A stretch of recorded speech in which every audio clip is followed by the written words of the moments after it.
Hello. I'm having so much fun over here. We got to four of the guys on board and a few people waiting. I'm so sorry we're running a bit late. I've got so much news to talk about today. We're going to talk about a social audio sound check from three particular points of view. I'm very excited about this. One, we're going to talk a lot about podcasting versus live streaming. How do they differ? What's the main advantage of each? They're very different. They have very different use cases, and different people prefer these different styles. And I've also been asked to talk about the idea of converting a book to an audio. Now that's a very difficult process and it's totally different to what we do, but we do use quite a lot of the same tech. So I think there's some symbolism there. So if you've got any questions at all, please put those in the comments. I'll just work you through some of the things because I know a lot of people watch the replay. The tech that we use to do these shows is very similar across the board, whether you're doing a podcast or a live stream, or indeed reading out your own book or paying someone else to read it for you. I personally use a Zoom P4, which I totally recommend. They're about $200. And I personally use a Samson 2QU microphone, which I love. And the other guys are going to come on and tell us what they do. We're going to talk a little bit about the proximity effect and talking close and how that really makes your podcast sound so much better. We are indeed sending the file to LinkedIn and YouTube today. And LinkedIn has now 1.2 billion users. 1.2 billion users. Please tell me where you are in the world. And if you do have any questions, I'd love to hear from you. You can put those in the comments. And we can indeed have up to 6 people on the call. Now, we know that a lot of people watch the replay. So I'm spending a little bit of time here for those that are watching the replay, just a bit of goss as to why you want to go a bit deeper into the show. And I'll give you some resources as well in case you don't want to watch the whole 4 hours or however long we go. We always like to get to 100 comments per show if we can. That's a good round figure. And if you want to know more about what shows are coming, and we've got lots of great shows coming, here's my sort of email, where is Keith today, which was inspired by Bez, who was on the call today. If you can't be bothered watching the whole replay, I've got some snippets on SoundCloud. I'm going to talk a little bit about this today because this is one of the hidden gems of the internet. A lot of people don't use it very well or at all.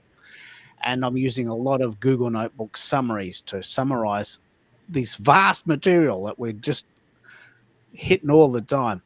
Hello from Toronto. Americo is there. I'm going to bring in some of my buddies.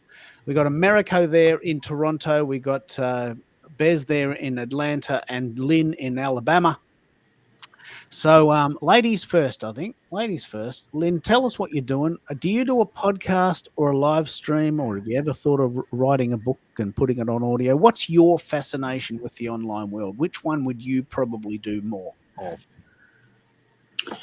I think as I'm thinking more about travel, the industry, and what I do and how I can introduce people to travel and different types of travel, I would probably use it to document those types of things. So new destinations. So while I'm away, I might podcast away, which is why I am very interested in either the P2 or P4, maybe the P2 for starters for me, since I'm just kind of building up, and go live that way. Podcasting, I love to be a guest. I don't know that I'm ready for the show part of it, but I love being a guest and I love coming on your show. So yeah. Well, let's start there. There's two major ideas with podcasting. There's podcasting, which is the idea that you host a show and cast it, if you like, out to the world. But you've got to do everything. You've got to run it. You've got to find the guests. You've got to promote it. You've got to buy all the tech. You've got to play the game. But it's your game to play. It's your game. and you win because you're the one that's on the show and it's your show. And I love doing shows because I'm a bit of a show off. But the other idea, which is really cool, and it happened to me last week in the UK, is a pod guesting. The idea of being a guest on other people's shows. This is a cool hack. Like, it's a lot easier. You just turn up and talk. It's like the coolest thing. It's the coolest thing. If anyone's got a podcast and they want me to come on, I can do this every day forever. It is the coolest thing. Just turn up and talk. It can't be any easier than that, right? And then you just go away. I didn't go away. I actually turned that 1.5 hour interview into 10 pieces of content. I'm going to talk about this in a minute. 10 pieces of content from one 30-minute podcast.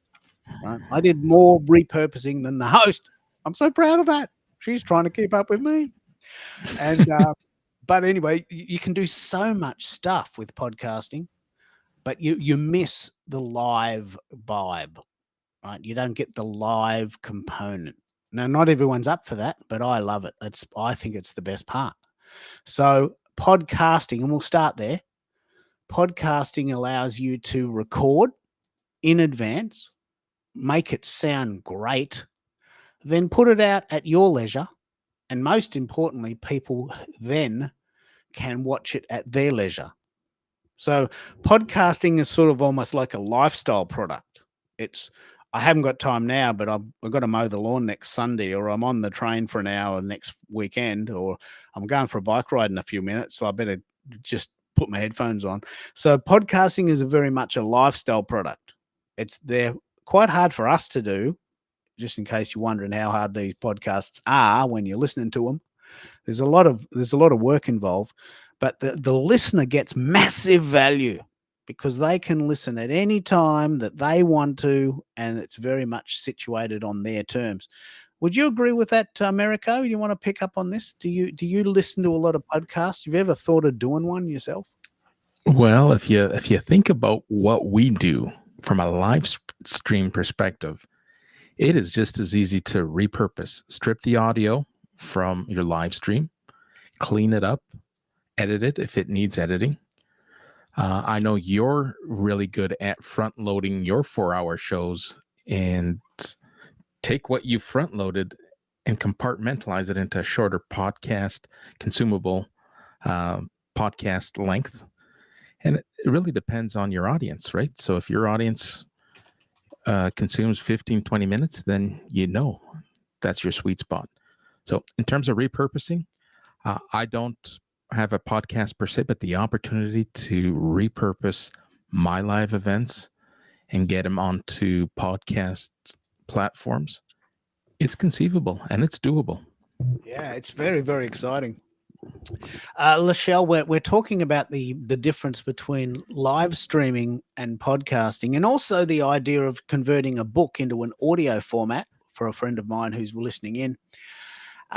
What do you do, and where are you at the moment? Because this is a big show. I've got a lot to talk about. I was interviewed in the UK last week, and I turned one 30-minute interview into 10 pieces of content. I did it. I saw that. I'm so proud of myself. I thought it was a great. You did good. It was a great conversation. I enjoyed it. For myself, I do live stream and podcasting. So I'm excited to hear all the progress you've made. I think it's really good to have it where it is smaller segments, so that you can keep the momentum to keep Yeah. repurposing it. Sometimes if we do something really long, it's really hard to focus. I just know for myself, right? Because you can go in so many different directions, and there's so many different things that you could do. But I love what you've done, and I just think it's just amazing. I'm just trying to figure out how you had the energy to do it. Well, I was a little bit biased because I was speaking, right? So when I'm speaking, I can listen to myself all day. So I got a chance to listen to myself all day Friday. I just kept listening to, I didn't hear that bit. Got to hear that again. So I'm a bit of a show off. I'm just a show off. So what happened, I'm very, very proud of this. And we'll start here. I was interviewed in the UK. The interview went half an hour. Right? I'll bring up this piece of tech or this graphic. So I was interviewed in the UK. The interview went for half an hour. Now, what normally would happen is that the guest would put that on SoundCloud or Spotify or Apple, and that's it. That's all you get. But I decided, I'm going to really rock this. I'm going to take this as far as I can. Right? So the interview was half an hour. It was good. I spoke well, and she got me at a good moment, and I was really cool, sort of articulate. And I thought, okay, well, I'll put that out. So I put that on SoundCloud.com, the whole interview. Right? So that's one piece of content. She put it on Spotify. That's two pieces of content. Right? One interview, two pieces of content. We're off to the races. But the interview went 30 minutes. And I thought, wouldn't it be cool if I could chop that up into, say, 6 5-minute bits? And I thought, oh, now I'm on a roll, because I use a site called Audacity, which I love. And so Zara would say, and Keith, can you tell me what you would recommend for beginners? There's the question. Oh, okay. And then the answer was about 2 minutes. So there's another snippet. Bingo. And I just did 6 of them. 6 of them in one day. And I'm going to actually catalog how I use this. So I used soundcloud.com. That's the source material for where the interview is. soundcloud.com/Keith Keller. And that's where the interview is. Then I used Audacity, which is a free program, and I chopped it up into 6 smaller 5-minute snippets, which are on SoundCloud, because you can have a playlist. So there's the original format, and then there's 6 more little bits. Right? It sounds so good. The question and the answer. Right? And then what I did for fun is I did a Google Notebook audio summary with those 2 dudes talking, which obviously doesn't sound like me, just 2 dudes talking.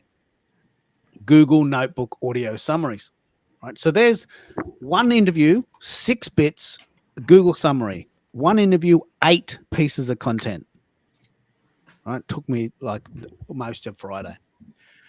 That is a very good place to start, because I'm still going. I did 10 in the end, but does anyone else have a repurposing story they want to share? Bez, I'm desperate. I'm desperate to help you get that podcast out. You interviewed me in March, and it's still sitting there. Yes. We're gonna have to have we're gonna have to have a talk. Absolutely. But yeah, how are you doing, Keith? Good to see you. I love what you're saying about about not SoundCloud, but Substack? Substack. Yeah. Yeah, okay. Let me pick up on this. So, Yeah. and please, we're just going to run with this idea. If you've got any questions in the audience, please ask us, because we don't know what you need to know. I've been doing this since 2006. Sometimes I just get caught in my own loop. I've been doing this so long, I forgot how it feels like to not know. I forgot. I've been using Audacity since 2006. So, please ask me if you've got any questions. So, let's start with the idea of podcasting. A deliberate, small, pre-recorded interview, not live. You can edit it. You can re-record it. You can dump it before you put it out. Massive, massive, massive potential. 5 million people in the world have a podcast, and there are 75 million podcast episodes, which means the average person does 15. Some people do 115. Some people don't last more than 3 weeks. But and that's called pod fade, which we also talked about. So you've got this one interview, 30 minutes. Brilliant. That's enough. You've got a piece of content. It's self-contained unto itself. The host put it on SoundCloud, on Spotify. I put it on SoundCloud. That's a win. But we can keep going. And this is what I want to talk about today, the art of taking it more onward. Now we can all do this together. We can all share. Zara from the UK is in the process of doing her versions of this. She loves TikTok and Instagram and WhatsApp, and she's doing all sorts of other things that I wouldn't think of. But together we might get to say 20 pieces of content together. So what happened as a result, we'll keep going with this podcast story. I've discovered Substack recently because I'm not a writer. So it never occurred to me to use Substack because I'm not a writer. Why would I use it? It's nothing in it for me. But now they've started introducing all these other little subcategories. So what I did on Substack is that I put the interview on Substack and the transcript on Substack. So there's the written format and then there's the listening format. And I'm thinking, oh, I'm onto something here. And then I did a little snippet for each of the, only 4 of the 6, but I did 4 little Substack posts. Now, why that's very important is that we've got this one interview from Manchester, UK, sitting there on SoundCloud and Spotify. Bingo, that's enough. But not many people are listening to it, and we want to tell more people. So I'm so proud of this. I've had collectively, since I've been using Substack for 2 weeks, I've had 1,000 views on these collective Substack posts. Now that's 1,000 more people that get to hear me talking. I mean, of course I'm excited. More people get to hear me. And if you've got a message that you want to get out, you've got to put it in lots of places, right? But of course it takes a lot of time. So we've got to balance the time against the other benefit. So I'm going to keep going with the podcasting idea, but then I'm going to morph into live streaming because live streaming has a totally different set of parameters, which I believe are better. And I'm going to set that up as part 2, like the gold standard. We're going to move into sort of the second section. But Americo, have you thought of running a podcast separately, or say, for instance, your 1-hour shows that you do? Could you strip the audio and repurpose those, do you think? I'm actually dabbling with that. I've set up my Spotify creator account just the other day, and I'm seriously working on. And of course, I test a lot as you do. I am going to test some raw shows and then some edited shows, and I think I know the answer as to what's going to perform better. But I want to be able to test that. So to answer your question, yes, I'm thinking about it. I've got my Spotify creator account ready and ready to go, and I'm excited about this. You lit a fire, my friend. Yeah, I think I sort of might start a movement. I don't know anything about Spotify. I use it as a consumer. I don't put any of my content there, but you do. Are you researching this, Americo? Can you indeed link Substack to Spotify? You know quite a lot about Substack. I'm not sure you can put your stuff on Substack on Spotify from there, can you? Well, here's what I do know. Substack makes it extremely easy to drop in hyperlinks. So if I would imagine, and don't hold me to it, I was trying to test it out while you were talking in the previous segment to see if it actually worked, but I don't have a Spotify sample to grab the link from. Yeah, let me pick up on what you just said there. This is actually the answer, Elaine. So the reason I love Substack, now we've all got to try this. The reason I love Substack, hello Cyrus, we're talking about the interview with Zara. This has changed my life. Man, you are such a winner. Please come in and talk about this. Cyrus is in Manchester, the same town as Zara, and they work together. So he'll be able to give us some context. This is the answer, Elaine. Does Substack work with Spotify? Substack has this amazing power to use hyperlinks. So you take your Spotify link, you put it inside your Substack blog, and you hyperlink one to the other. Here is my Spotify link. Click here to go to Spotify. Unbelievable. Unbelievable. And you got a question, Bez? You want to ask something about Spotify? This is pretty interesting. Yes. I was before we get really deep in Substack, because I love what we're talking about Substack. But if since America went through the process of setting up the Spotify creator account, which is different than just recording all your Spotify. Yeah. your podcast. Can you tell me more about it? Because I know they're trying to make a run at YouTube, but if you could tell us, what a little bit more about it and why set it up, and what do you think the angle is Spotify's trying to do? So I would imagine Spotify is trying to compete with, to your point, with the YouTubes and the other platforms that are now offering, similar to Substack, a hybrid experience where it's not just consuming audio, but you can now drop your descriptions. I believe it's also 600 characters that you can put in your description. So it's becoming multifaceted, and they want to compete in that space. Once again, this is purely speculative thinking. In terms of setting up the account, very, very easy to set up. And I've only got one video that I'm working with, or one sample that I'm working with. So I'm sharing my experience based on account setup and uploading one piece of content, or one piece of one event. So more to come on that as I dive deeper into it and I play around with it. Now, I would imagine if Elaine is asking the question, there's a good possibility that she may be well versed or further ahead than I am, to a certain degree. If she'd like to drop something in the comments, would love to hear her thoughts. And better yet, drop your Spotify, drop your Substack in the comments, and let's all connect with one another and support one another as we repurpose our content across live streams, podcasts, and written posts. Yeah.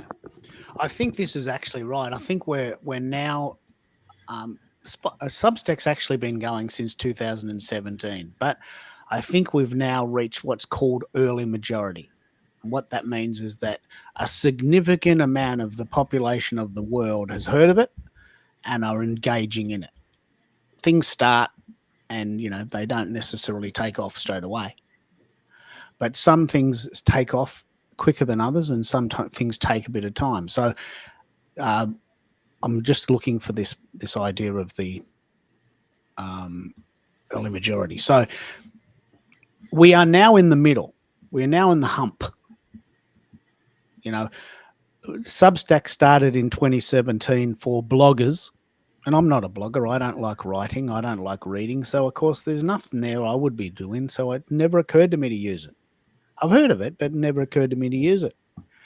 But now they've sort of come mainstream, and everyone in the world that we know is talking about it. Just try it. Go to Substack and try and find some of your buddies, or more importantly, some of your heroes.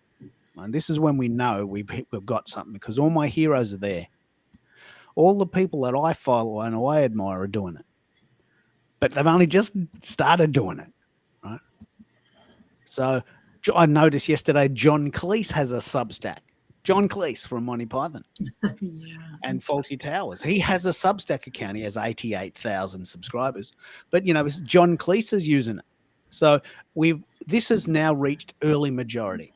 It's the point where the bubble bursts and you think, come on, everyone's doing it. I better get on this, because I am an early majority. I don't go on it too early, because it's, you can waste a lot of time on sites that don't go anywhere. But I think this one's going to go somewhere. So Substack is in early majority. Now that's very, very handy to know. Spotify, well, that's probably in late majority, because everyone's heard of it. Even my dad, who's 88, that's when I know we're rocking it. And SoundCloud might not even yet be in early majority. Most people still haven't heard of it. But it's a very, very, very cool site. I'm we can have up to 6 people on the call. Thank you very much, Elaine, for your perspectives on Islam at substack.com. And she's got a book about that. So we'll talk about that a bit later. We will talk about how to convert that into an audio book. That's going to be a very massive project. And the question I have for you is, do you want to read it yourself or do you want someone else to read it? Because either way, it's going to take you a buck at a time.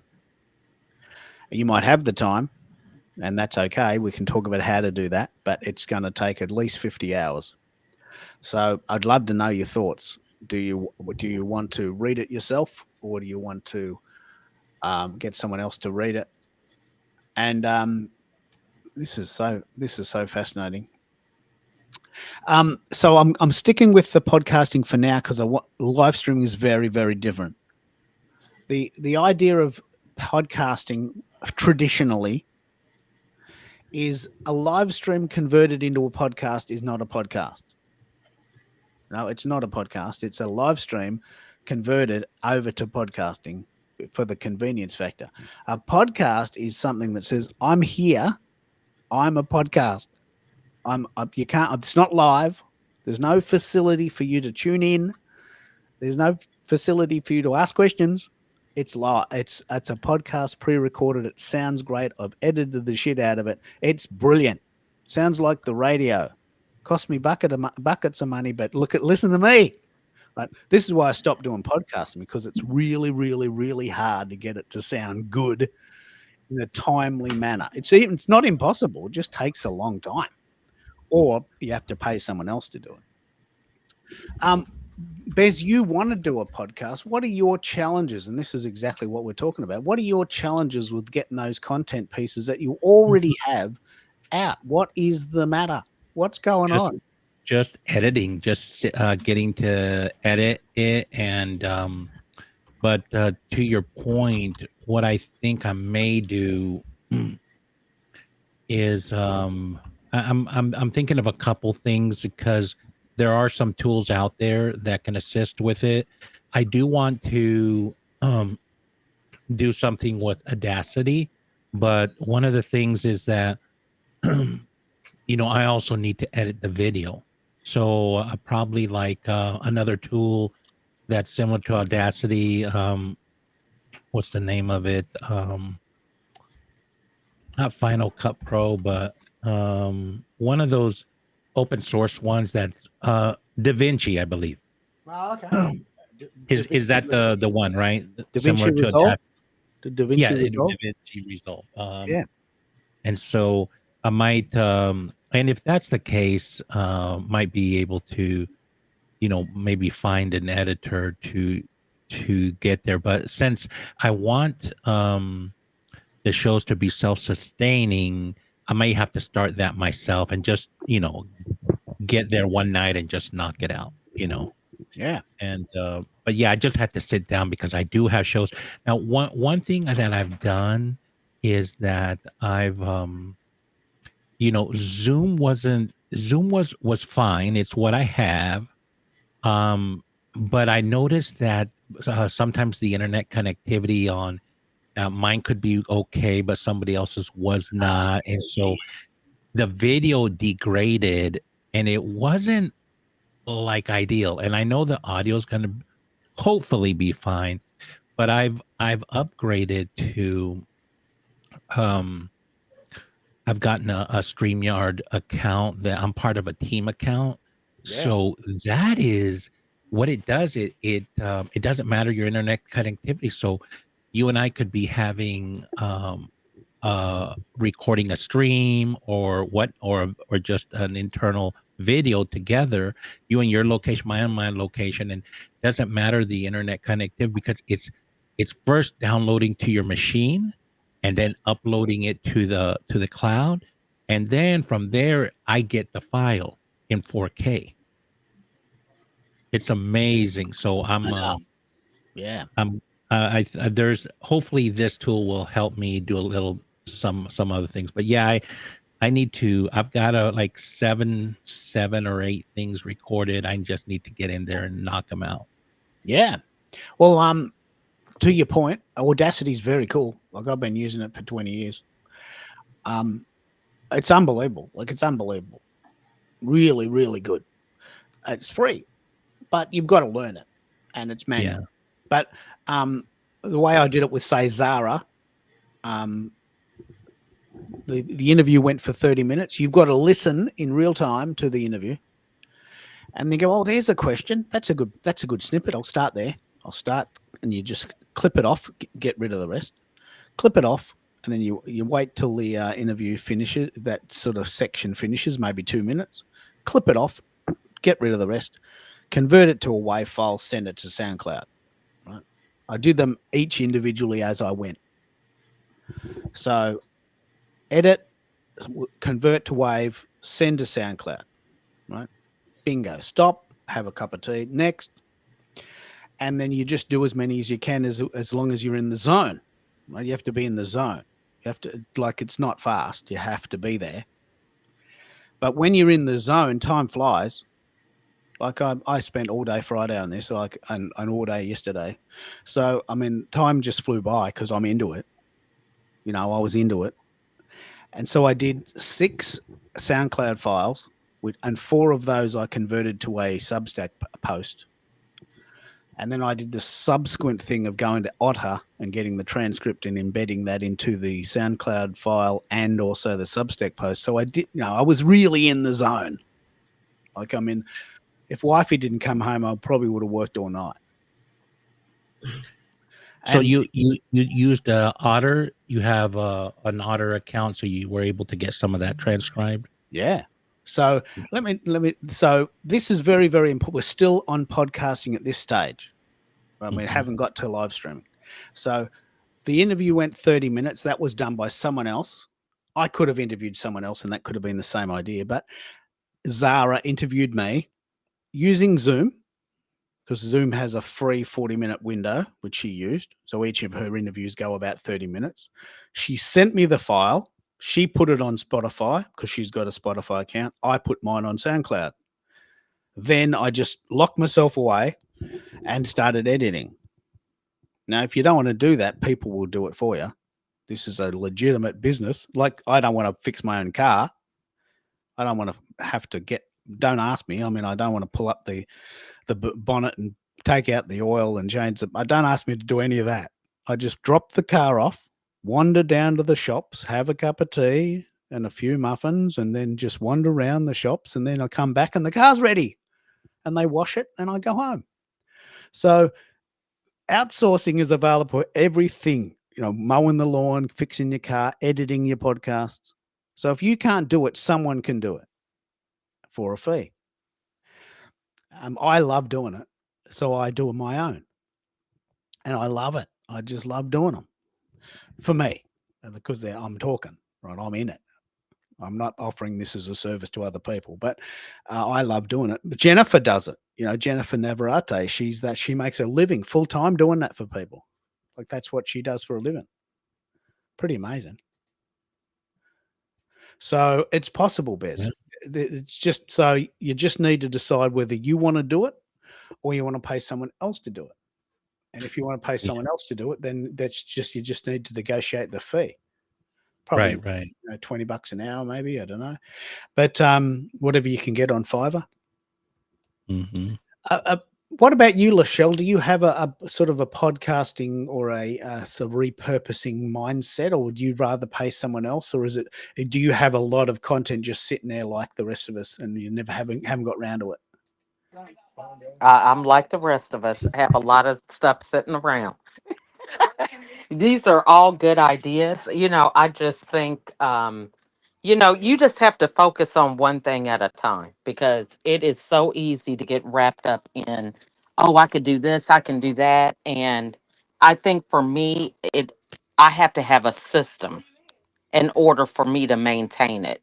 It starts off really good thinking about all the different things, but it's important for me to have a system around, okay, what is going to be my schedule? How am I going to do this so that it's easy for me to delegate that to somebody else if I need to? I just like all the parts of it. I like recording myself, and I like for that to be organic. And then I'm not much with editing. So the going back and trying to get clips and stuff like that, it all has to be some kind of system. Yeah. Well, let me just think. I'll tell you my system and let's just try it. So I personally use SoundCloud because I like it, but you could use Spotify. You could use Apple if you're an iPhone user. Apple podcasts are second in the world. You could send them to YouTube. I choose to send them to SoundCloud. So that's the first thing. Where are you sending the file? Once you decide on where you're sending the file, everything comes to comes to fruition after that. The second thing I do, I've started doing, is I make a little this is secondary. I then do a Substack post. I just got interviewed in the UK, guys. Have a listen to this. Have a listen to this. I've got 21 subscribers. Right? I'm pretty excited. So, but that'll build, that'll grow. We all start somewhere. So, Substack makes it really, really, really simple to add things. A little post from SoundCloud, the text from Otter, a graphic, a video. It's very modular. So you start and you just use whatever time you have. So I know that I'm fast at Audacity now because I've been using it for 20 years. So I start there. I edit using Audacity, send it to SoundCloud. Tick, cup of tea. Is wife home yet? No, another one. Tick, when's wifey home? Still got a few hours. Come on, just keep going. And then as soon as wifey gets home, stop, watch TV, go to bed. Start again the next day. Right. So Keith, yeah. let me just real quick. So maybe I can just I have the original file, do the audio first, worry about the video later because that's a separate edit. Would that be about right? Oh, no, they're totally different. They're totally Okay. different. So and the audience is different too. Like I don't watch videos. I don't watch them. I wouldn't watch them. So if you wanted to, and we can try this as an experiment. You send the file to me and I'll do it. The one with me in it. Well, I'm not offering to do the whole yeah. catalog. Yeah. So I think you didn't I give you the file because you cut it up? Oh no, I can give you the raw file. I can gave give this you. is the interview. This like Bez is, just in case you want to get sort of really settled. Bez is a very good interviewer, and the interview went for 88 minutes. Right, 88 minutes. I spoke for 88 minutes. Can you believe it? Who would have thought? And there it was. And Bez goes, "Look, mate, I better go to bed. I'm like, I've heard your whole life story. This is going to take me weeks to decode." So what I did is I chopped it up into 3 28-minute segments for you because I know that's what iHeartRadio wanted at that time. Right. So I listened to it and I found the segment that was closest to the 28-minute mark that came to a natural end. I had to do this manually. Okay. And then I started. So you've got 3 30-minute files. There's a place to start. Yeah. So you gave me those, right? Or did you put them on I did. SoundCloud? No, I gave them to you. Okay. Yeah, I think you've let me see. I got those via email, correct? You would have. Well, it was March of this year, which is almost like a century ago. I know. I'll go look for them. I have them somewhere. You definitely messaged me. So I'm trying to think, how did we exchange those files? What, maybe through LinkedIn, maybe through, I think you gave me the link to your SoundCloud account. I didn't put them on SoundCloud because I know you wanted to put them on iHeart. Yes, that's right. That's right. Okay, so where did you put them? I gotta figure that out. I'll go look for them. Yeah. If not, you know what? Hang on. I'm gonna look. I'm thinking that they may be on my Google Drive. So let me double check. Ah, yes, we put them on Google Drive. But this is a very good point. If you don't do stuff immediately, it just goes down the drain. Like there's a big chance you might not be able to find that now. That was 6 months ago.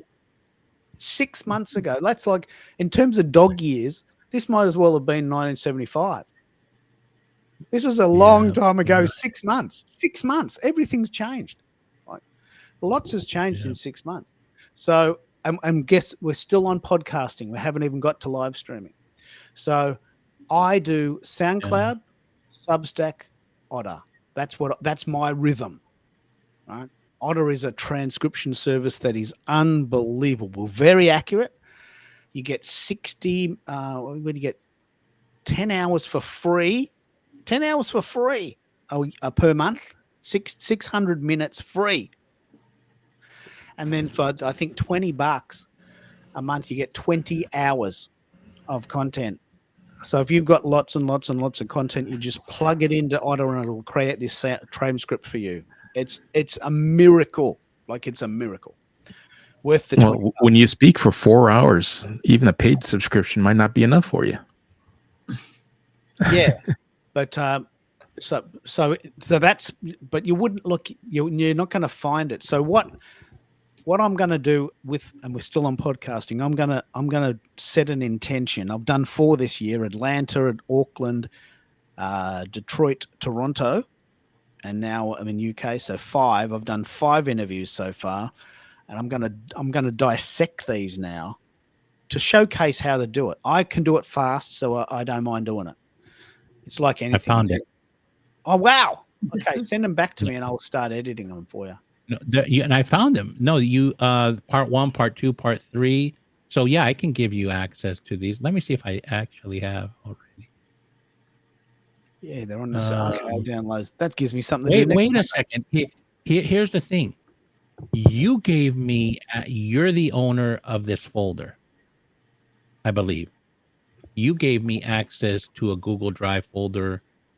I believe this is your folder that I grabbed. Yep. Okay.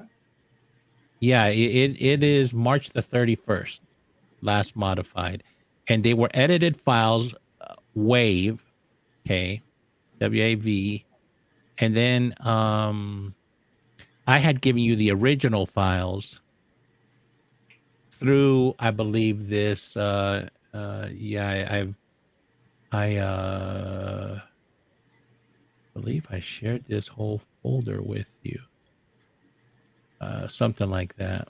But yeah, you should have them.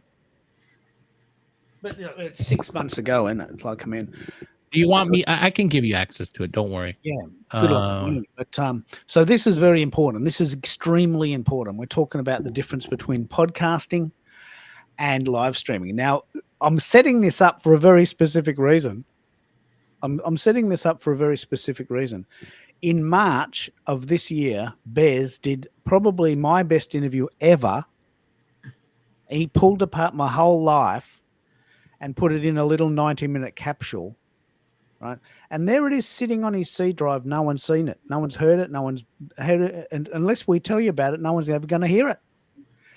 That's podcasting 101. Podcasting is one part of the process. Then you've got to put it out. You've got to do something with it. This is why I don't podcast anymore.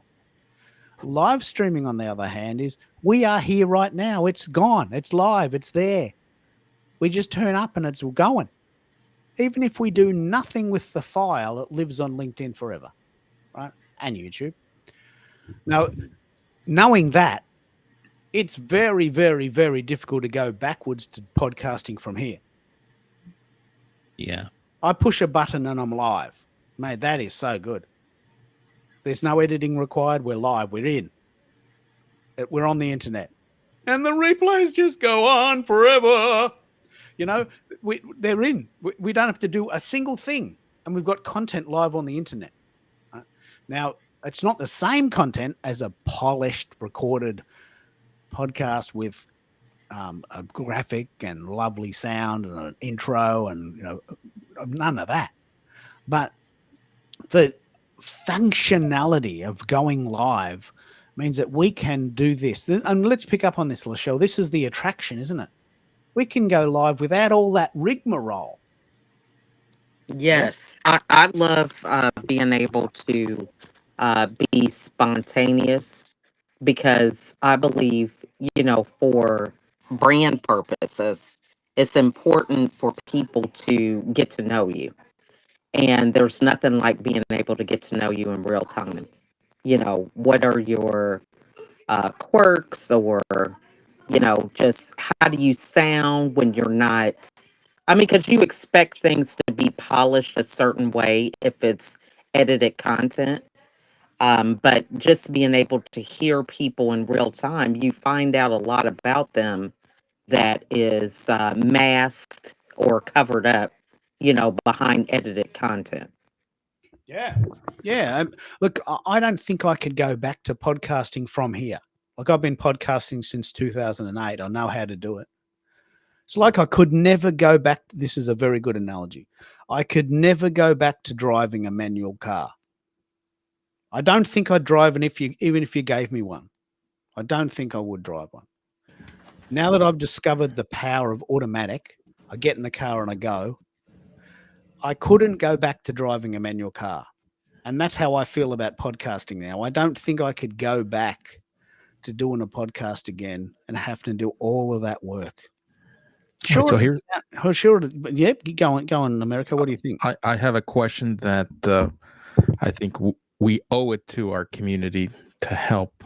And I know you touched on it. There are people who call what they do podcasting, whether it's on camera, off camera, live, and it just gets given this name. Hey, this is This my generic title. podcast. Yeah. So it's important, and I know you said it once. Please say it again, because I'd love to hear it. The difference between podcasting and live streaming, because there are people who call their live events a podcast. Yeah. Yeah. So a podcast, well, it's gone through various incarnations. Like I've been podcasting since September 2008. In September in 2008, a podcast was an audio-only experience you listen to on your iPod. This is why it was invented. That's where the phrase came from. You listen to these pre-recorded audio events on your iPod. Right? It's a podcast. Right? So it's pre-recorded, sounds fantastic. In the early days, it was audio only. Now, I don't know when this happened, but somewhere in the last 10 years, someone decided that if someone's talking into a camera, that's a podcast, right? I don't think it is, but that's what the current paradigm is. But again, it's pre-recorded. It's pre-recorded and usually edited and produced before you get to see it. Now, the advantage there is that it looks great. The disadvantage is that you've got to do it. And there's plenty of us that aren't doing it. It just sits, Keith. I'll get round to it one day. Yeah? You go. Didn't the original RSS feed accommodate video files? But they were so clunky and it would take a lot of space on your devices that people just pretty much didn't use them that much. But I believe the original RSS feed had video capability that you could put on it. Am I correct? That might have been the truth. I don't know. Yeah. It's It was just too semantic. clunky. Yeah. I mean, I have accepted video killed the radio star. I've got to adjust, right? I've got to adjust. I've accepted that the word podcast now means people who speak on camera on YouTube. Now, that is not a podcast, in my opinion. I'm going to go to my grave proclaiming that, but most people think it is. So if you think it's a podcast to watch YouTube videos, then go for it. I don't think it is, but people think it is. But either way, whether it's audio or video, it's pre-recorded and sounds great, looks great, very polished. All the bullshit bits are taken out and they fix up the audio and they take out the ums and the ahs and the funny bits and the dog barking and the birds chirping. So it sounds very, very, very professional.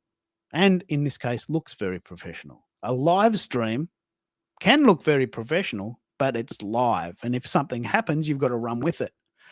The power of live streaming, is that you are there in the moment, which means that everyone gets to see you in your glory, see you or hear you. You get an opportunity to run with the punches if something happens, but you also get that lovely dynamism of saying, hey, we've got a question from the audience. Someone in the audience has asked a question and I'm going to run with that.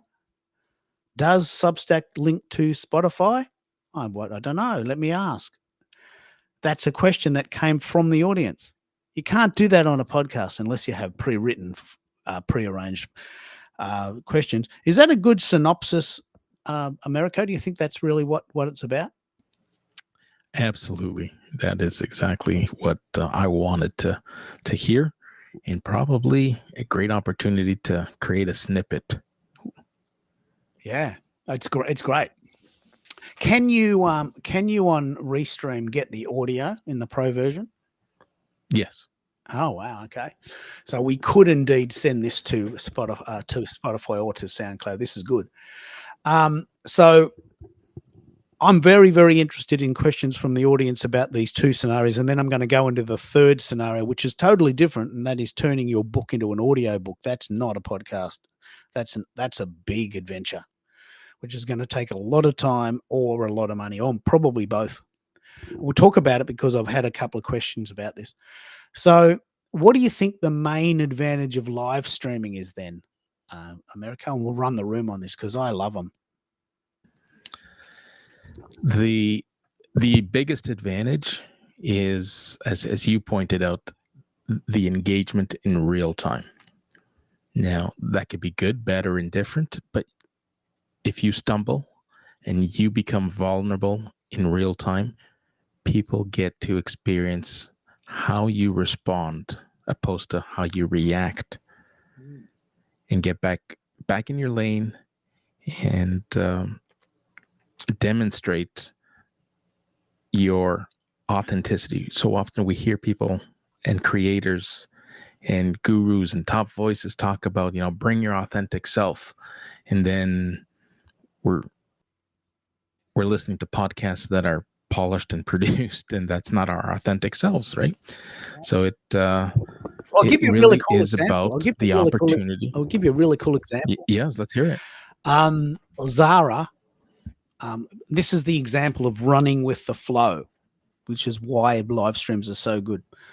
Zara said that she Googled me. This is so cool. This would be another good snippet. Zara said, I Googled you, Keith, and you are number 3 in the world for SoundCloud.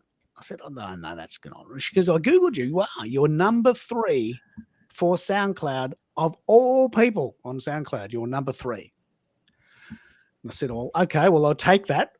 Oh, that's pretty cool. But rather than letting that just sit there, I then went into a discussion about why I love SoundCloud, which she wasn't expecting. And I then went and I decoded my strategy as to how, if I got to be number 3 on SoundCloud, like in the whole world. I still don't know if I believe that. But anyway, she thinks it's the truth and I let her have that. So I decoded my whole strategy. Right? And that's the ability to run with the moment. Because look, I've had people on my podcast, which I'll never have on again, those people, they get the questions ahead of time. They pre-format the answers. They write them down. They read them out. It's bloody awful. It sounds like you're talking to a robot. There was no need for that podcast even to happen because there was no life in it. So live streaming is life. It's live. It's a life affirming.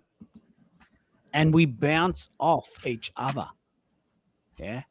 I learned so much on these. Would you agree, Lachelle, that live streaming is really, really the essence of what we do? Yeah. This idea of being in the moment. You learn so much. It's much, much, much, much better, isn't it?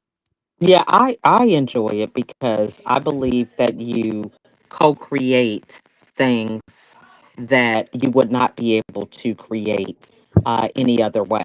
So it's the ability to follow a thought or an idea in real time that a lot of times if we do it in other formats, you can easily get distracted.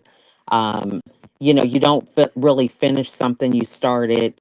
You get off the podcast and something else happens, you get a phone call, whereas when you do things in real time, you're able to really capture that momentum and keep everything moving forward. So that's one of the things that I have really enjoyed around live streaming, and it just helps you to master your skills also.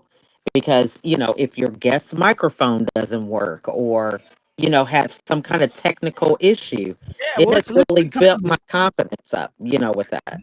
This is actually a live stream called the Social Audio Soundcheck. For some reason, and thanks for pointing this out, your mic is very crackly. Now, I don't know why that's happening, but it's sort of a little bit of a distraction for the listeners. And I'm just wondering, what do you think that might be? Can we solve that for you?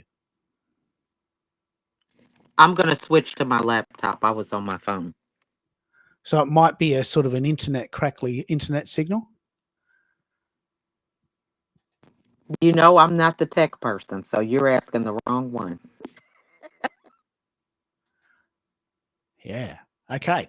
Let's try something different. Thanks for that, Lynn. What do you think about live streaming? What would you do? Would you prefer to pre-record, have everything set, and then have to edit it later, or would you prefer to run with the flow and do everything live and just run with it if it fails and goes awry? Well, it depends on what it is. Now, if I'm doing something like, let's say I'm recording a trip that I'm going to go on soon, because I will be doing that. I probably won't be able to do that live on, well, depending on the internet situation. But if I like both of them, but I really don't have a preference. And here's what I can tell you I like about um, a show that's in the moment like this one, is that it doesn't have, I mean, it shows the human side. Yeah. And that is priceless, because it really does, it puts your personality out there. It lets people get to know, they get to know you. And so I like that, and all of the bloopers or whatever. I mean, I think that's part of the fun, right? So Yeah, I think there's room for both, and I'm really interested in the audience participation. For me, as I said, I don't think because I've done it. I don't think I can go back to podcasting from here. Podcasting would feel like a backward step to me, because I love the internet and I love the live interaction so much that it's become an intrinsic part of the show. Right? It would almost feel like there was parts missing if I was like sitting in a cinema. This is actually how I feel. If I was watching a movie by myself in a cinema, I would feel a bit odd. The movie is the same. Like the movie hasn't changed. But sitting in a cinema by myself, I would feel a little odd. You're used to having people around, right? mhm. And doing a podcast by myself would feel odd to me now. But they're still there and people love them. As I said, there's 5 million podcasts and 75 million podcast episodes. So do I. Lachelle. I wish we had emojis. In the LinkedIn version, you can indeed have emojis. If you go to the LinkedIn version, you can click on a number of really funky ideas. I'll send that link to you in a minute. You can actually, okay. yep. So go to the LinkedIn version, turn the sound off, and then you can push a hand clap and amazing and Oh, okay. Now, what I was just seeing with my phone was I was charging my phone while I was on, and it was saying that my charging is on hold when the iPhone returns to normal temperature. So I think there's something about after I'm on this call with you guys for so long on my phone, it starts doing that. So there must be a lot of bandwidth or something yeah. that goes on with Restream. But So I just but thought I'd to your share point, that with you. to your point, you sound so much better. Let's pick up on this. So we can hear that you are much clearer. Even the stars are aligning for you now. So you sound clearer, and because of that, you haven't changed. you're not in a different room or a different location. No. But we can hear you better, which means we can lean in. When you were on your phone, it was very crackly and there's people talking in the background. It was very hard to hear you, even though you haven't changed. This is a very good example of why tech is so important. Like, I'm we so want to glad hear to be the guinea pig on that. Yeah. We're going to make you shine now. I love it. So we've talked about podcasting, we've talked about live streaming, and we'll just keep this conversation going because there's a lot of depth inside it. But I have had some questions from my community on this in relation to this show. How would you turn a book into an audio experience? Now, it doesn't have to be a 50-hour audiobook. It could be a short series of interviews. But what do you think? Let's brainstorm this. And if Elaine's still listening, she can give us some ideas about what she wants to do. I don't listen to audiobooks anymore. I used to, but I don't anymore. I don't know if people still do. What do you think, Lachelle? Do you have authors that turn their material into audiobooks, and how do they do that? Usually you can go through the publisher, but there's a lot of different places that you have to go through certain specs, for the sound, making sure you have certain specifications in certain areas so that they don't pick up any other background noise or things like that. I think it's a good thing to have audio versions. I'm not much of an audio listener with books because I prefer to turn the pages, and I don't know, there's something with interacting with the book for me. But recognizing that everybody has different strengths. I was reading the message that you sent me earlier regarding Substack, how you're getting so much engagement, whereas if you compare it to your email, it's like crazy. You might as well just let the email go because, not everything works for everybody. And I think that's important to remember whenever we are in any genre, whatever it is that we do, think about having our content in different formats for different audiences that may be able to learn more about who we are, by making it easy for them to consume the content that we have. Yeah, we have a whole show. I'll talk about this in a minute. We have a whole show starting in November called Repurpose 3030. And what we're going to do in November is we're going to examine all the different ways that you can repurpose the content that you have. You might like to write, and therefore you probably like to read. I don't read. I don't like reading. You might like videos and put all your stuff on YouTube. Well, I don't watch YouTube. Right? Now, you might not care about either of those, but the point is that not everyone in the world consumes the material you want to share in the format you prefer. And our job as creators is partially to get the word out to as many people as we can in the different ways as time allows or our budget allows. So if you are still listening, Elaine, I'd love to hear your thoughts on what you plan to do with your book. But if not, we're at the one, and I've sent you a screenshot of this. We're at the 1 hour and 3 minute mark. So we're actually going to talk about that now, and I'll send you a screenshot of what we did, and you can maybe go and listen to the replay. But let's pick up on this, the idea of an audio version of a book. I've never talked about this before, but I'm very interested in what people think. Bez, do you know people that are doing this? What would you recommend to Elaine who wants to do this? To take put it in, I've seen people take their content, put it in a book. I don't personally do that.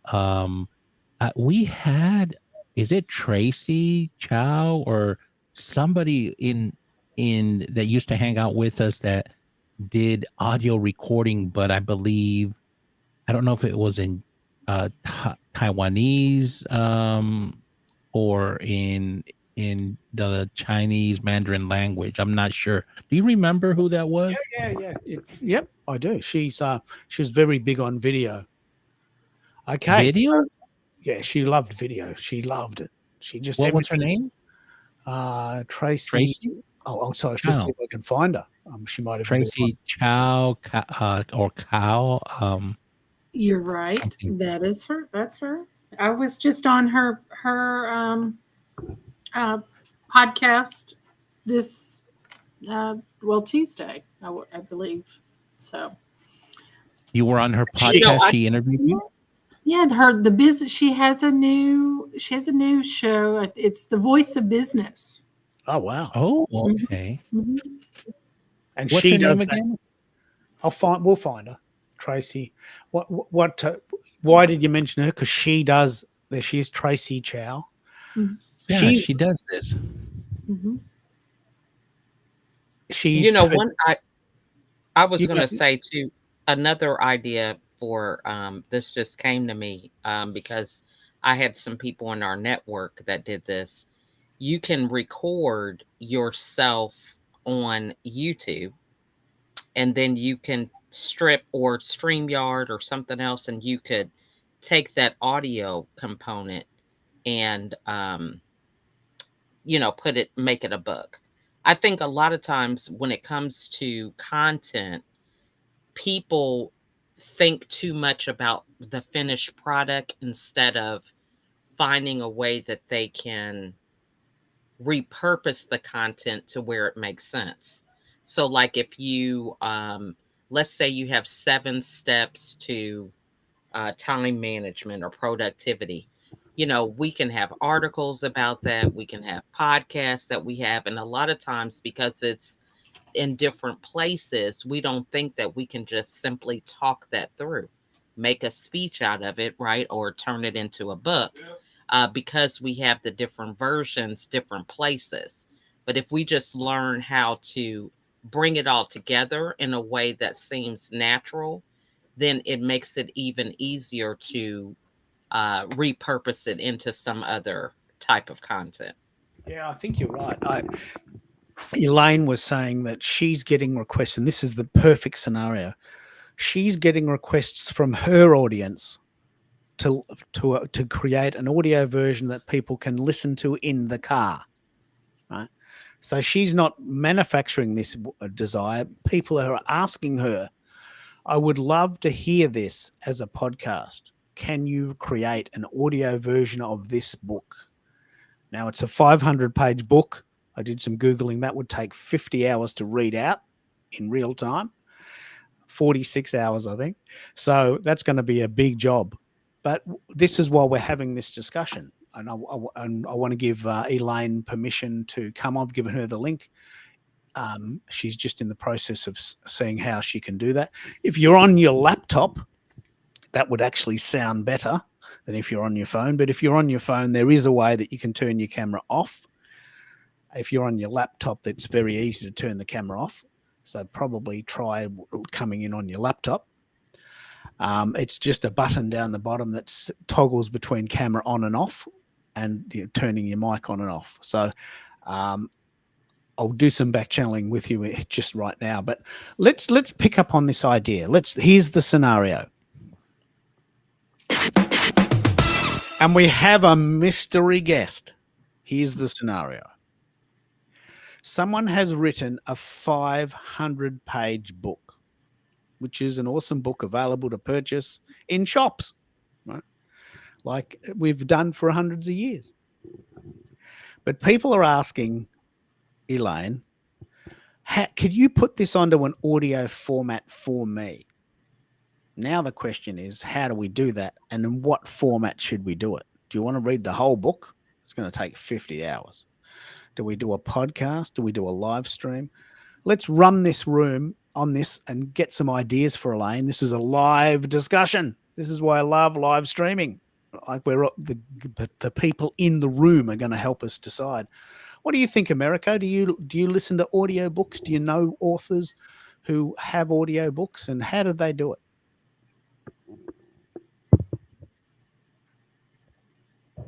We got you there, Americo?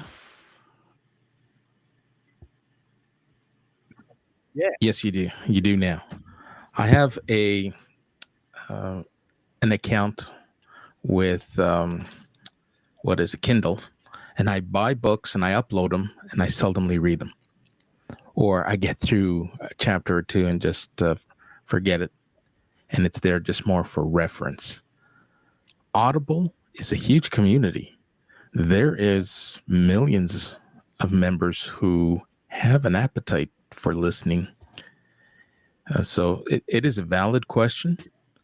I would definitely, if given the choice, I would consume a book by listening over having to crack open the page and read it. Yeah, and a lot of people are.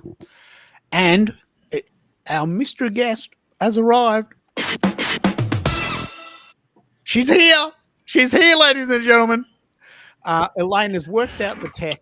Don't worry about your picture. We'll just run with what's going on now. Here we are. We got you. What do you need from us? You're on live. Live on the radio. Elaine, go.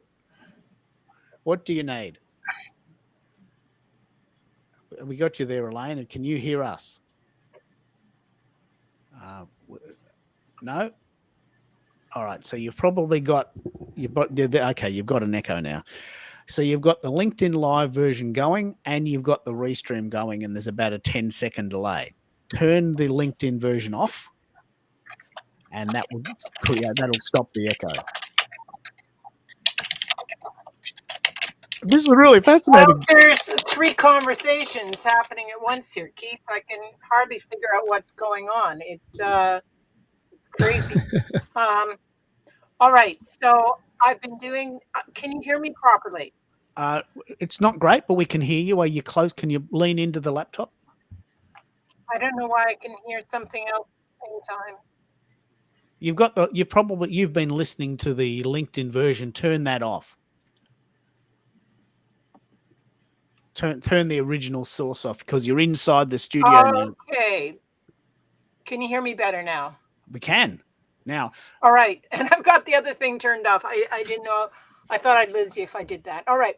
So I've been writing articles on Substack for the last couple of years. And about a year ago, a woman asked me if I would please do a podcast because I don't remember if it was a mother or a friend, but she's blind. And she very much wanted to be able to listen to my to my articles.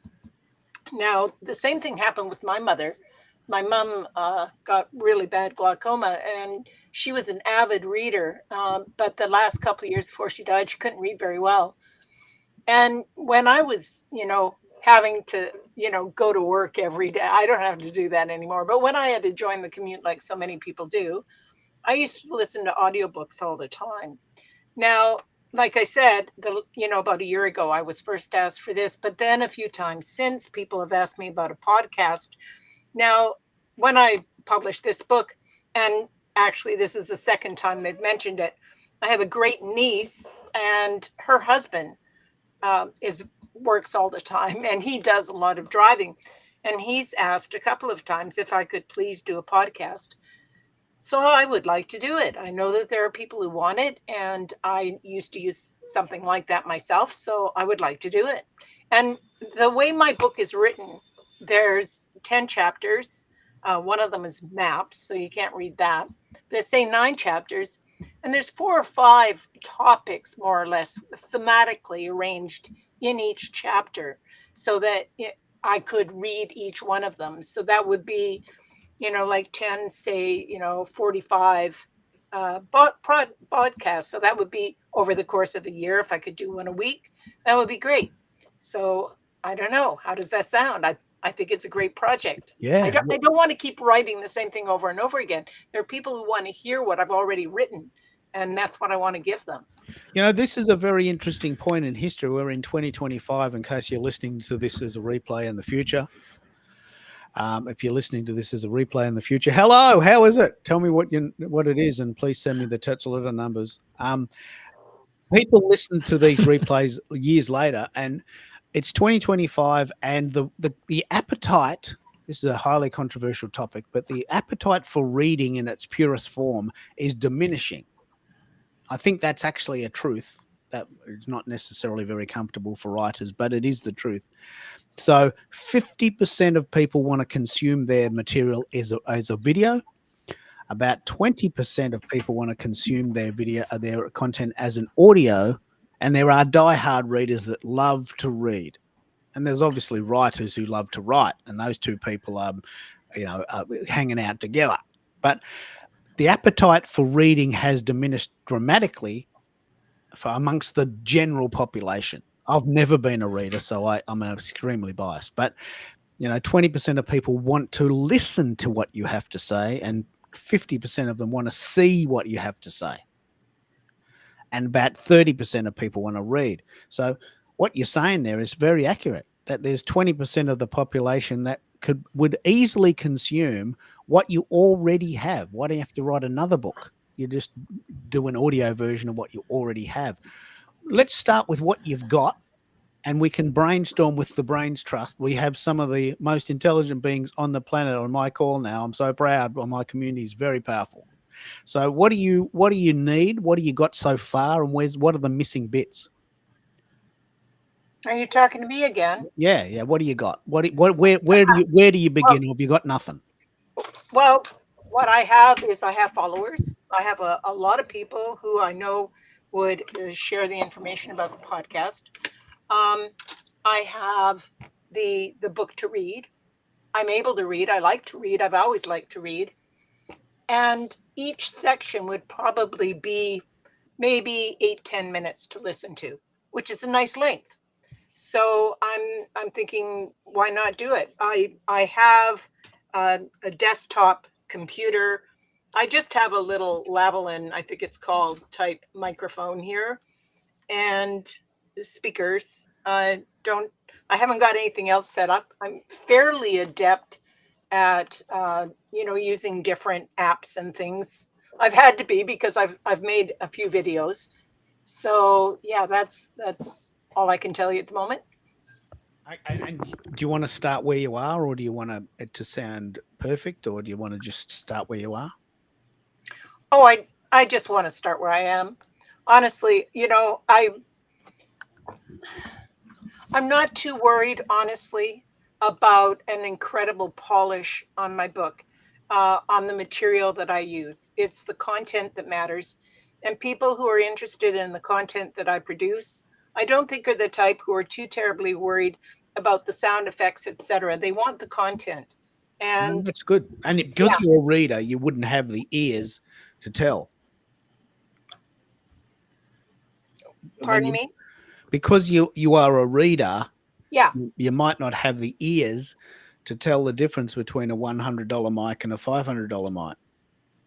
Oh, yeah, I suppose. But I know a lot of people who are interested in this subject, and it's the content they want. And I know I've listened to a number of things myself that haven't been really professionally produced, but I don't even notice, because I just want to hear what they have to say. Yeah. Okay. So there's three. I want to run the room on this. There's three ways to do this. One, it's very, very, very cool. One is you read the book as is.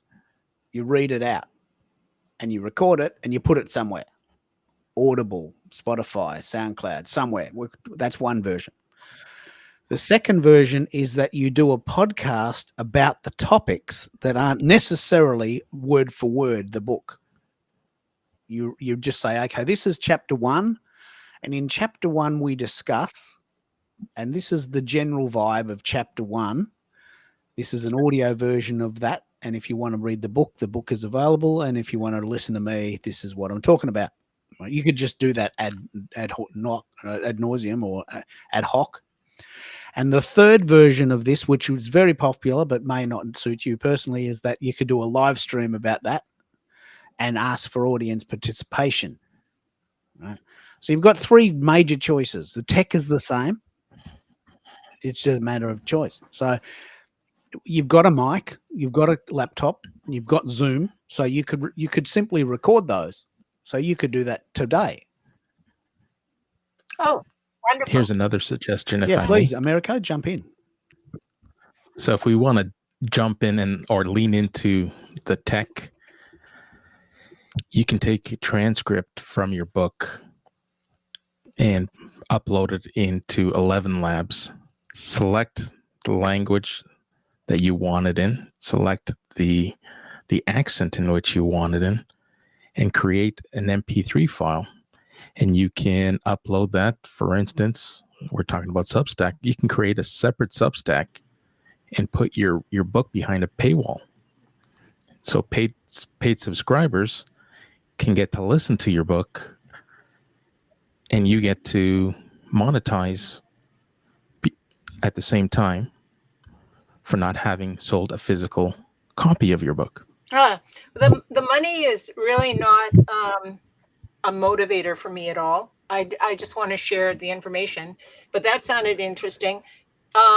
I take the transcript, like my book, okay, and I give it to 11 Labs. I don't know how well that is going to work because there is a lot of doctrine in what I read, and it's identified in peculiar ways so that when you're listening to, for instance, Substack, which you may know, Keith, if you have an article there, well, you may not know, but if you have an article on Substack, when it's published, it gives you the option to take a chunk of that and create a little podcast from it. And I have done this quite a few times. As a matter of fact, I'll share one with you later, Keith, when this is over. And it's fabulous. It just takes, you record it yourself, and it selects, you select a certain amount of material in your article, like about 2 minutes worth, and you read it. And then you can post that on your social media, and it brings them back to your Substack. And you read it, or it reads it for you when I'm. No, you read it yourself. You read it yourself. But hold it. No, you're right. You're right. Oh, I'm sorry. I haven't done it for a while. Yeah, you're right. You copy it and then you choose the voice. And there's one that's like a really nice voice. But just say you've got like Quran 33:9. It may go 33 o'clock 9.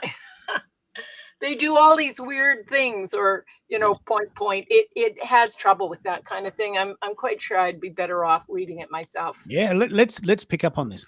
So 11labs.io, I've just sent you the link. It's very cost effective. It's like extremely inexpensive. It's $11 a month. You can actually get, I think, 250 minutes of 100 minutes of high quality text to speech, 100 minutes per $10 or $11. So you could, I don't know how long we worked out your book would take to read, but say it was 50 hours, whatever it is. So 11 Labs is a cost per month to have your voice read with an agent. That saves you doing it, and that gives people who want to listen to the material something to listen to. Of course, it's an AI generated voice that probably won't get the nuances, but it saves you $1 at a time, and it sounds unbelievable. So you might not be interested in money, but we all have time limits, right? Oh yeah. This is true. It's actually really neat. There's a woman in Europe, I won't say where, who wants to translate the book to French. And it's only been available as an ebook for less than 2 weeks, and it just came out in print today. So that's very encouraging. Yeah. No, I believe the paid version, I don't know if it's the pro or what scale of the paid version, you can clone your own voice so that it's read in your voice. Oh, yeah. That sounds interesting. Or I could just read it. I don't mind reading. I when I was a little girl, my mom and I used to read it to each other by kerosene lamp. I kid you not. Yeah, and you've got a lovely tone. It's lovely, soothing tone.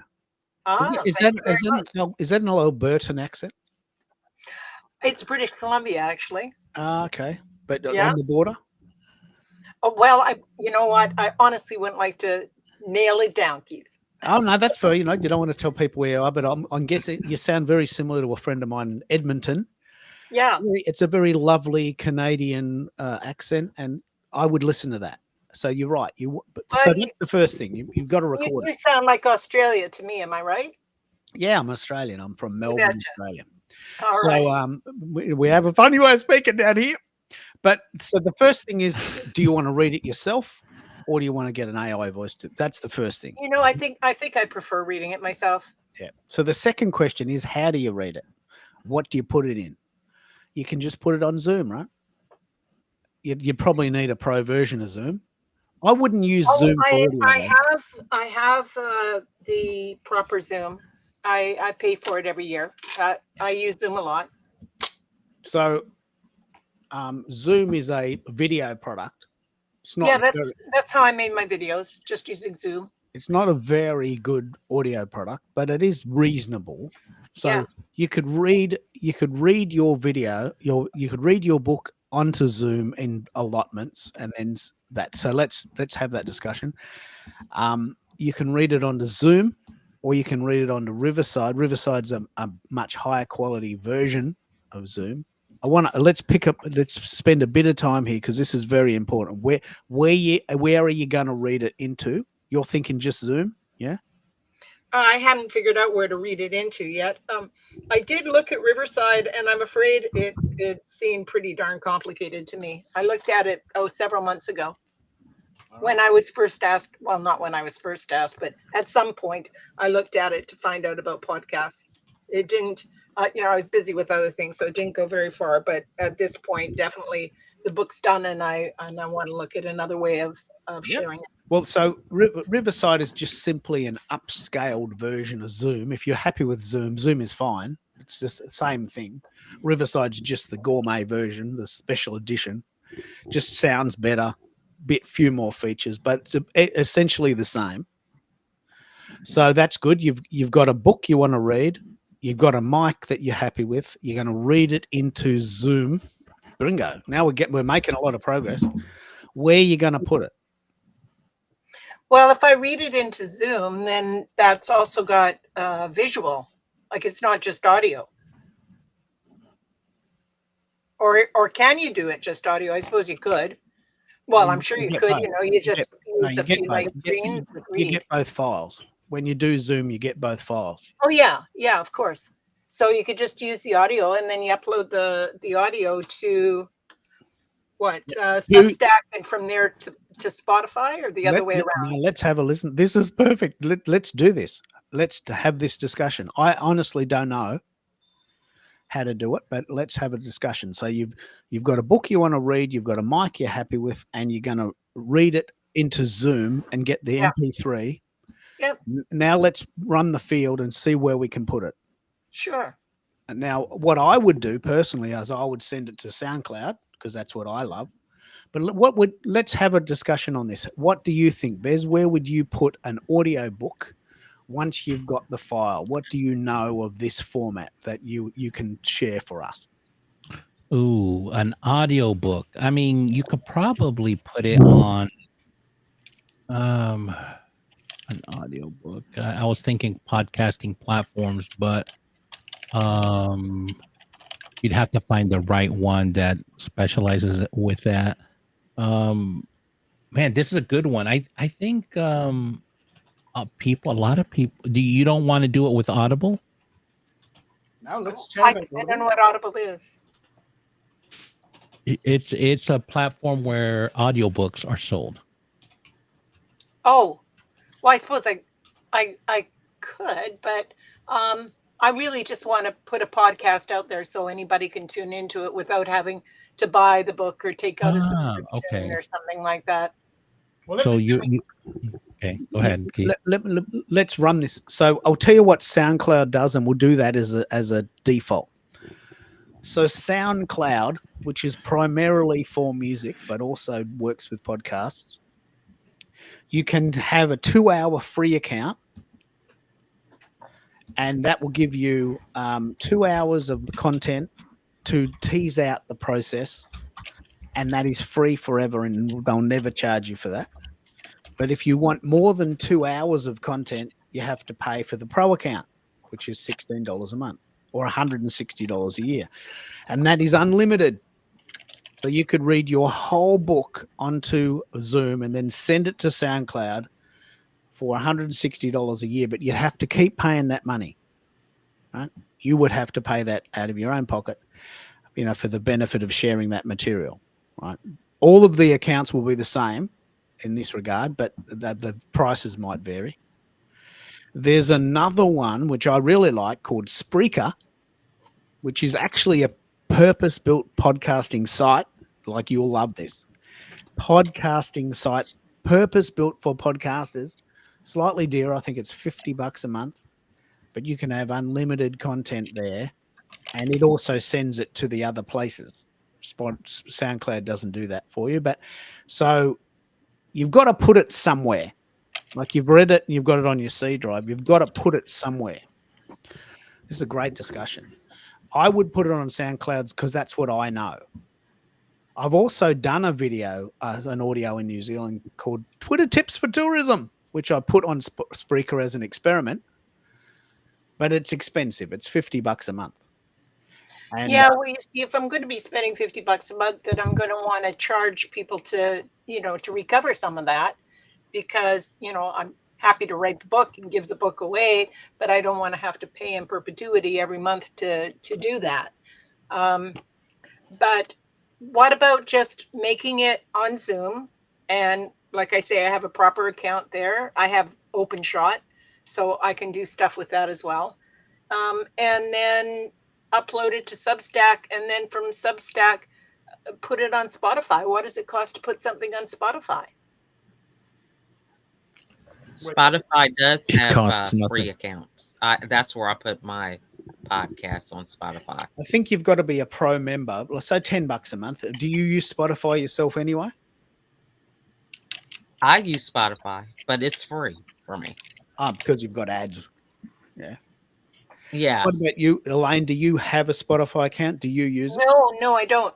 I started to look into that once when I was looking at Riverside, and like I say, I was busy with other things at the time, so I didn't do very well. And apparently, you can't upload, straight to Spotify. It has to come from somewhere to Spotify. Yeah. And so that's why I was wondering if Substack would connect with Spotify. It doesn't. No. But I can tell you what does. So Spreaker does. So I don't think there's any way around this. If you want to have an audio book, you will have to pay some money. Not on Substack. Well, you can't. How are you going to put it? How are you going to put it on Substack? Well, they have podcasts on Substack, and anybody can listen to them. The woman who asked me about them to start with was using them. Well, okay. Let's play this game. I didn't know this. This is brilliant. If you've got the audio on Zoom on your hard drive as an MP3 or a WAV, a higher quality version, you're saying that you can now add that to Substack. Yeah, I believe so, but I haven't pursued it. Like I said, I have recorded some of my.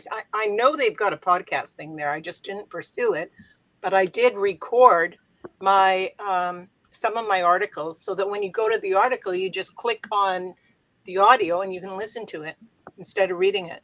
I don't think you could do 50 hours though. Oh yeah, certainly you could. Okay. Look, I didn't know this. This is exactly why I love this show.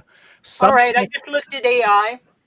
I said, okay, how do I get my Substack into an audio post?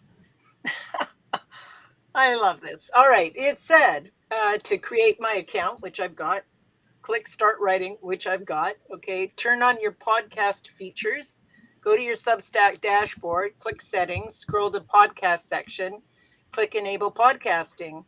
Fill in the information, which will take me like 5 seconds. Upload your own audio, no problem. Or you can record directly into Substack, which is what I have done in the past, and distribute to podcast platforms. It seems that I can also send it to Spotify. Okay. So you could completely bypass Zoom here and record directly into Substack. Yeah. Now, I've already done that with quite a few. There it is. You can record. You've got a mic. You've got the book. You've got a mouth. Yep. You can just use your mouth to talk into the mic, read the book straight into Substack. Yeah. It will record it. I don't know how much credit it gives you there. It might give you 50 hours, and then it converts that into a podcast and people can listen on Substack. Yeah. So, and it says that you can send it to Spotify for podcasters. You scroll to your RSS feed, all right, which I don't know much about RSS feeds, but I just ignore those most of the time. I know they exist. Anyway, submit that feed to Apple Podcasts, Spotify for podcasters, Google Podcasts, and any other platform that accepts RSS feeds. This is good. Anyway, I can follow the directions. This is very, very good. So the missing link there is to read your audiobook directly into Substack. That's the first step. Yeah, it's what I've done in the past, and I enjoy doing it. And then see where you can take it from there. Yeah. The big question is, what's the limit on the amount of audio you can submit there? Is there a limit? Second of all, do you have to have a pro account on Spotify to send stuff to Spotify? I think you do. You'll need a creator account. Yeah, which costs nothing. Okay. Elaine, this is a good show. Like, can you see now why I love live streaming? This is good. So this is very good. Very good. Here's another, if I can add, I use a app called iTop Screen Recorder, and it allows me to record on camera, do screenshot demonstrations, but it also has an audio only recording feature, which I use for editing. And it is fabulous, and it costs nothing. I'll drop the link in the comments. Yeah, please. I love this. Now, if you're up for this, Elaine, Americo, who's in Toronto, runs a very, very, very vibrant live streaming show. I'm not going to put words in his mouth, but I think you would be a fantastic guest for him. So once we get this running and you want to sort of promote that, you could come on his show and tell us how you did it. Oh, lovely. So I think we've got a bit of a rhythm. You've got a microphone. You're going to completely bypass Zoom. You're going to talk straight into Substack. Substack then sends that file to Spotify and Apple on your behalf. And I didn't know this. I wouldn't have thought of this. This is genius. You want to pick up on this, Bez? Is this a missing link for you? Could you use Substack instead of all that editing you've been doing? That might be that might be a strategy there. So just let's see. I've already recorded it, so I just need to. You can upload your own as well. Yeah. So because I've used Zoom, sort of like what you've done with yours. But I guess I could. Well, see, what I've done, Keith, is I have StreamYard. So StreamYard allows me to bring in high quality, sort of like a Riverside, but at the same time, if I have a guest somewhere, that it allows me to, that everyone goes first to your local machine, then get as a buffer, then it goes to the cloud. And so I can get a high, you can't do 4K, but this allows me to get a 4K recording with high quality audio. So it's pretty good. So I'll probably stick with that because I'm part of I'm part of a team account. So it's pretty robust. Oh, this is good. Now, the question I would ask there, two things. One is, can people without a Substack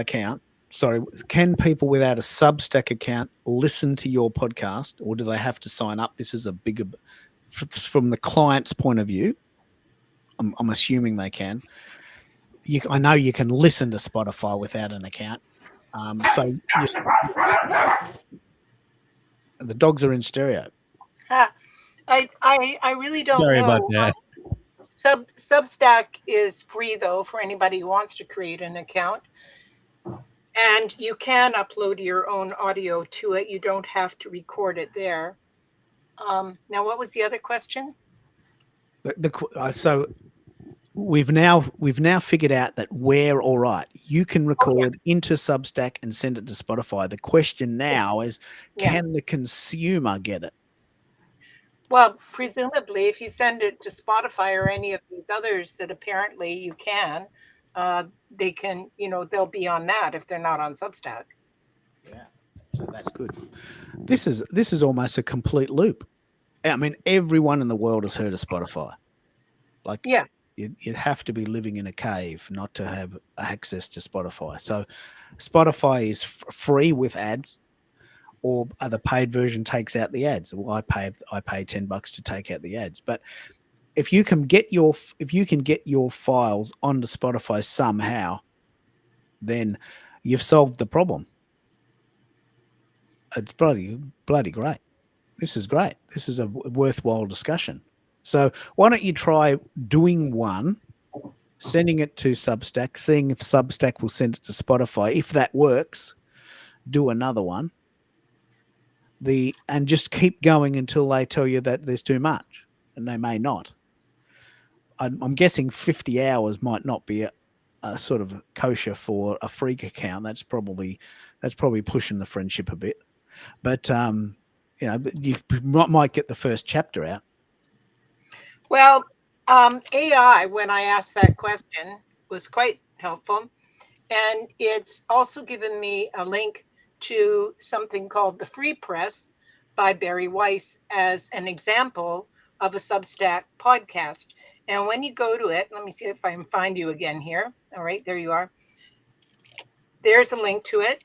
And I just went to that page. And if you go to that page, there are several ways to link on at the bottom. You can do it through an RSS feed, or you can go directly to Spotify. So I clicked on Spotify, and apparently it's a Substack podcast, and it opens directly on Spotify for you. Wow, there it is. Wow. So I think you've got all of the ingredients, and amazingly, you always did. Yeah, I didn't know that. Good thing we all had this chat today. I really appreciate it. Yeah. So this is the reason, because the question, the show today is called Podcasting versus Live Streaming. This is why I love live streaming. We learn so much. That's true. So fast, because we open up the idea. Who would have thought? There's no way in the world I would have thought of this on my own.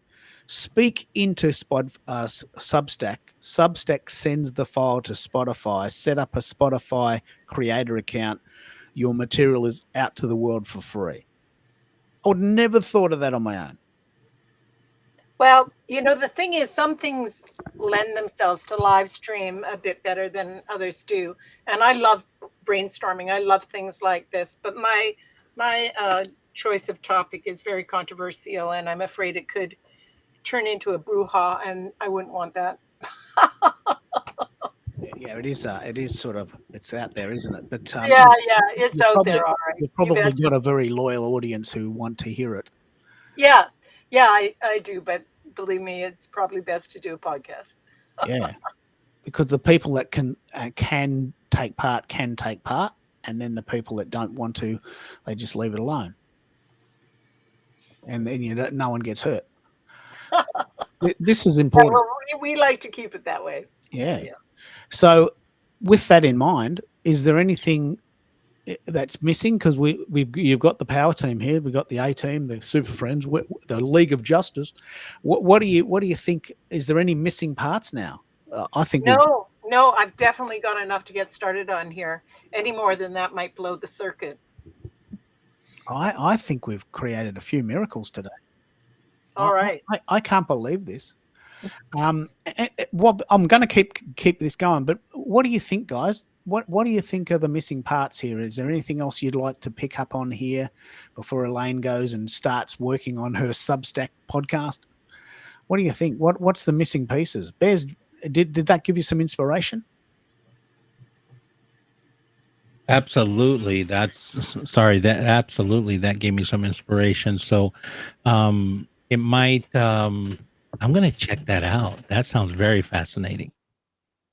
I didn't know Substack was that robust.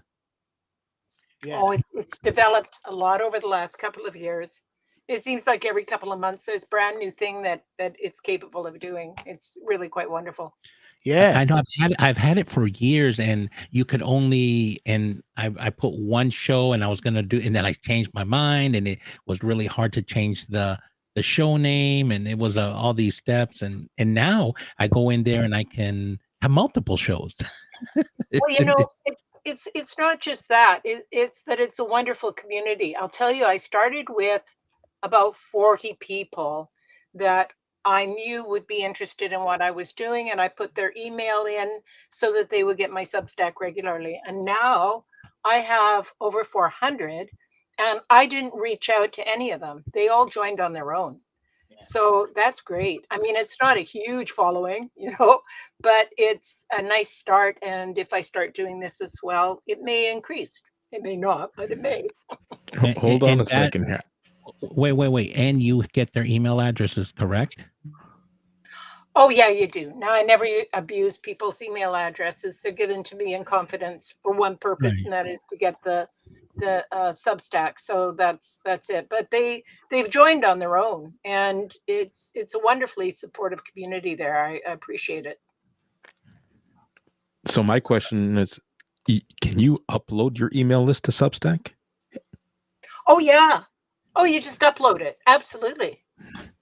So you That's don't how I have to got wait it there for- to start with. Oh, you don't put them in one at a time. You could upload it. No, I was thinking that you can only But you- grow your Substack email list through organic growth. But if you can take your existing list and upload it, Oh, you can. Now, every name I put up there, I ask their permission first. I'm not going to start sending people stuff that they haven't, said that they would like. But right, fair enough. if if you have a following, you can put it out there. Are you interested in this? And if it seems like a resounding yes, let them know you're doing it. And if they don't want it, to unsubscribe.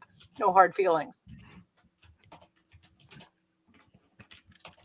Man, the learning that's going on tonight or this afternoon or morning still for Keith, this is wonderful.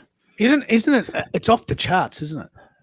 Absolutely. So here's what I want to lean into when the question was asked, how can we take this? I'm putting my marketing hat on. I'm putting my customer journey, customer experience, thought into this. I'd love to bring you on and let's talk about, seeing how you mentioned, your content could be controversial. Well, let's remove that controversy and just talk about the experience where we met and give us an update on your book. Give us an update on where you landed when you're ready, when you have a chapter recorded. And I'd love to share that narrative with my community. Oh, sure. That'd be fun. Beautiful. Well, we're connected now, so we'll schedule something. We are already offline. on LinkedIn. Very good. Perfect. I love this. I love this. So you've given us a very, very, brings back right to the point. What's the difference between podcasting and live streaming? And in this instance, you probably don't want an interactive discussion because it would be very difficult to moderate. And it could It be really would, very yeah. toxic very fast. Oh, yeah. You want diehards that think, this is a topic I'm interested in. I'll listen to this in my private time, in my own private mind, and no one needs to know, and I'm not telling anyone. Yeah. It is quite controversial. So Yeah. a podcast is the perfect scenario for that. Perfect. So can you keep me in the loop? The questions I have are, one, what is the limit to the amount of hours that you can have on Substack? If there's no limit, you watch me, I'm going to go. I'm going to just disappear into the cave and you'll wonder where I am, and I'm going to come out with 100 hours of content. I'm going to do a bit of a Joseph Campbell. I'm just going to take off to the mountains for a month, and then suddenly you'll come back and like the Substack will just blow up. So if there's no limit, oh man, that was made for me. So that's the first thing. What's the limit of the amount of content you can put on Substack? And second of all, what's the restrictions of people tuning in? Do they need a Substack account to listen to it? And the same with Spotify. Do you know, Americo, about the creator account? Is there a limit to the amount of content you can have there before they sort of curb your enthusiasm? On Substack? Yeah. No, nothing Nothing that I'm aware of. Hmm. Now, who's to say that Substack themselves won't, as a result of their success, start offering paid services and start hiding some of this behind paywalls, like LinkedIn, for instance, with free and premium accounts. But I say you kind of embrace what we have now and make the most of it, and not worry about it until we cross that. Yeah. Oh, this is good. So, yeah, please keep this idea going, Elaine. You've got me started. But really, I mean, if you really think about it, you had all the answers already. Well, it really helps to exchange all this information. It's been wonderful to learn about, Spotify and what other people are doing, and it's been extremely helpful. I really appreciate it. Yeah. Thank you for inviting me, Keith. Oh, I you're have very to ask, welcome. now, how long are we going on here? Because I am starting to get hungry. No, I thought you might. This show goes for 4 hours. So, but when we've been on already 2 hours, so I'm still going. We are rocking, like we're not stopping. But if you need to eat, I get it. I get it. You can go. You have our permission. Please, sir. Please, sir. Can I go now? Can I go now? This happens to me more than normal. You're sounding like Oliver looking for another bowl of gruel. That's right. Please, sir. Can I get some more? Can I have less? Please, sir. Can I have less? So, I am a live streamer. Like I was born for this. But there are obviously cases where a live stream won't work, and we've discussed that pretty thoroughly today. So I want to give a big round of applause for Elaine, and I want you to all connect with her. If you don't know her details, I'll send them to you. Big round of applause. Yay! We love you. We love you. We love you. Bring on the popcorn. Okay, well, thank you very much, folks. Pleasure, really. The pleasure's all mine. I really appreciate it. Oh, man. All right. That was good. Okay, bye-bye now. Bye. I think we just proved our own point. We just proved why we love live streaming. Right there. Lane had all the answers. Like she had it's all set up. She knew everything, but she just hadn't thought it out. And we helped her put the pieces together. And in the process, we learned something. Can you believe that, America? We proved our own point. We are our own case study, aren't we? I love this show and this segment for that exact reason. The learning, real-time learning, and the advice and best practices that we're just bouncing off of each other. It is like no other form of content that can be consumed. I love it. I love it. So 3 things: podcasting, live streaming, audiobooks. Let's regroup and let's really mind what happened there. We can talk into Substack. We can send Substack content. It will create a podcast for us and then act as a conduit to send the file to Apple and Spotify. Mate, I didn't know this. Let's do this. But Bez, you have the content there. It sounds like you've got the piece now. I got. It's just the editing part that has to be done. So that is everything is all set up, especially for the audio. I'm just gonna I'm gonna have to, like you said, get in a cave. And actually, night times for me are something I could do. I really could do that. And I'll just do the don't worry about the video, do the audio editing and start with audio and then eventually get to the video editing side of it. You know what I mean?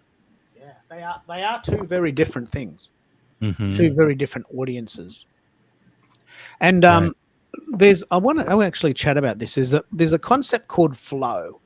It's actually very, very important. In the creative world, there's a concept called flow, which links very, very closely to Ikigai. So if you are not doing enough, you're bored. You can't see the point. You can't even be bothered getting out of bed. There's nothing to do, right? I'm exaggerating to make a point.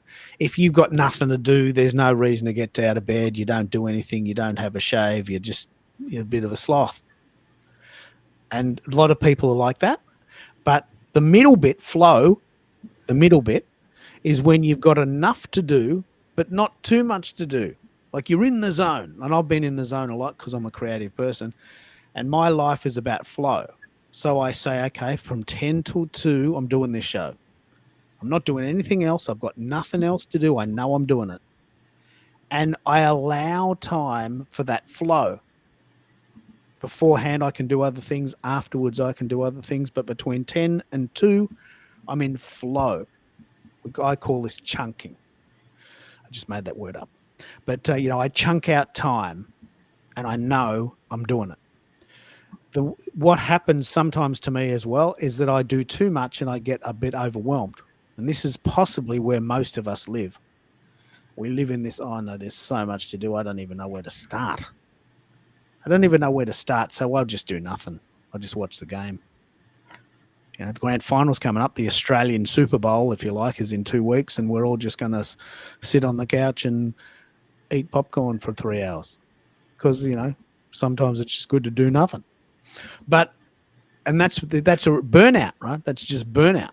So flow is this idea that I can do small things well in very concentrated phases, 10 till 2, 8 till 10, 6 till 8, whatever it suits you. Just chunk out a bit of time and don't get distracted. Just sit there and do it. And when you get a feeling, I want to have this conversation because I live in this state a lot. When you get in a state of flow, time stands still. There's no time. You just are. I had this feeling yesterday when I was doing these SoundCloud files. Have you ever had that feeling, Americo? Do you know what I'm talking about with flow?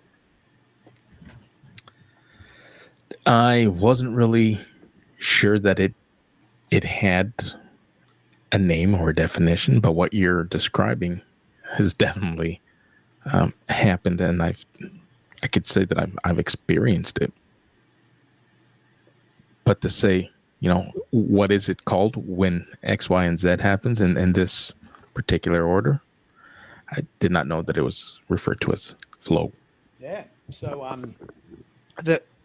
I actually have I'm proud to share this. I worked out that my ratio of flow is about 60% at the moment. About 60%. So about 60% of the time, because I'm quantifying it. Can you believe it? I'm actually sort of manufacturing my own creativity. About 60% of the time, I'm in a state of flow. I know what I'm doing. Time stands still. I'm in the zone. That's how I call it, in the zone. About 20% of the time, I'm thinking, I just can't be bothered today.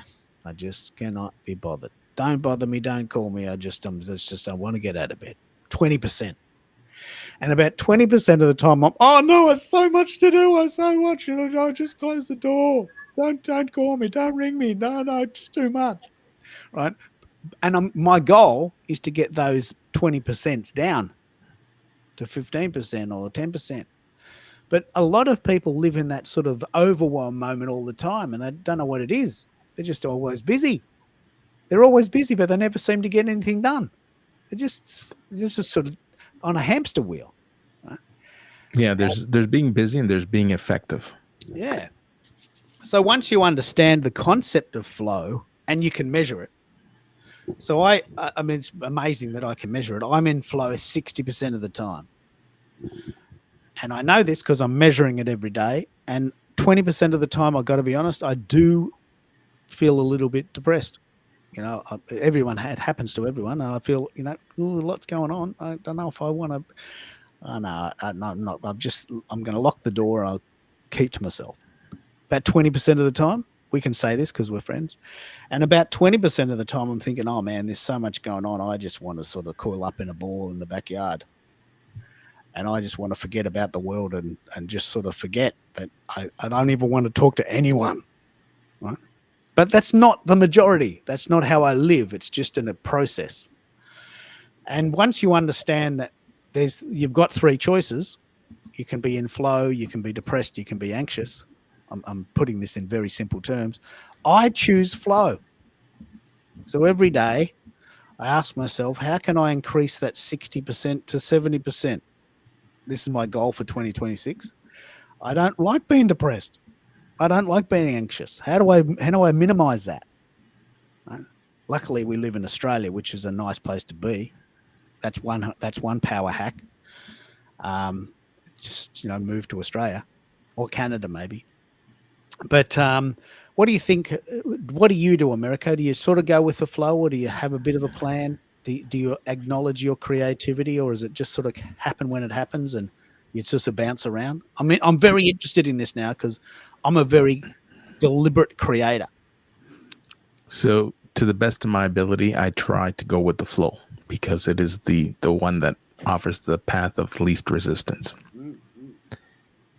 Uh, but there are times where going with the flow, I feel overwhelmed because I've taken on too much flow, and I'm juggling all these creative thoughts, and there's an opportunity in many cases a reality that if I don't willingly drop one of those balls, they will effectively fall and hamper my success or my effectiveness.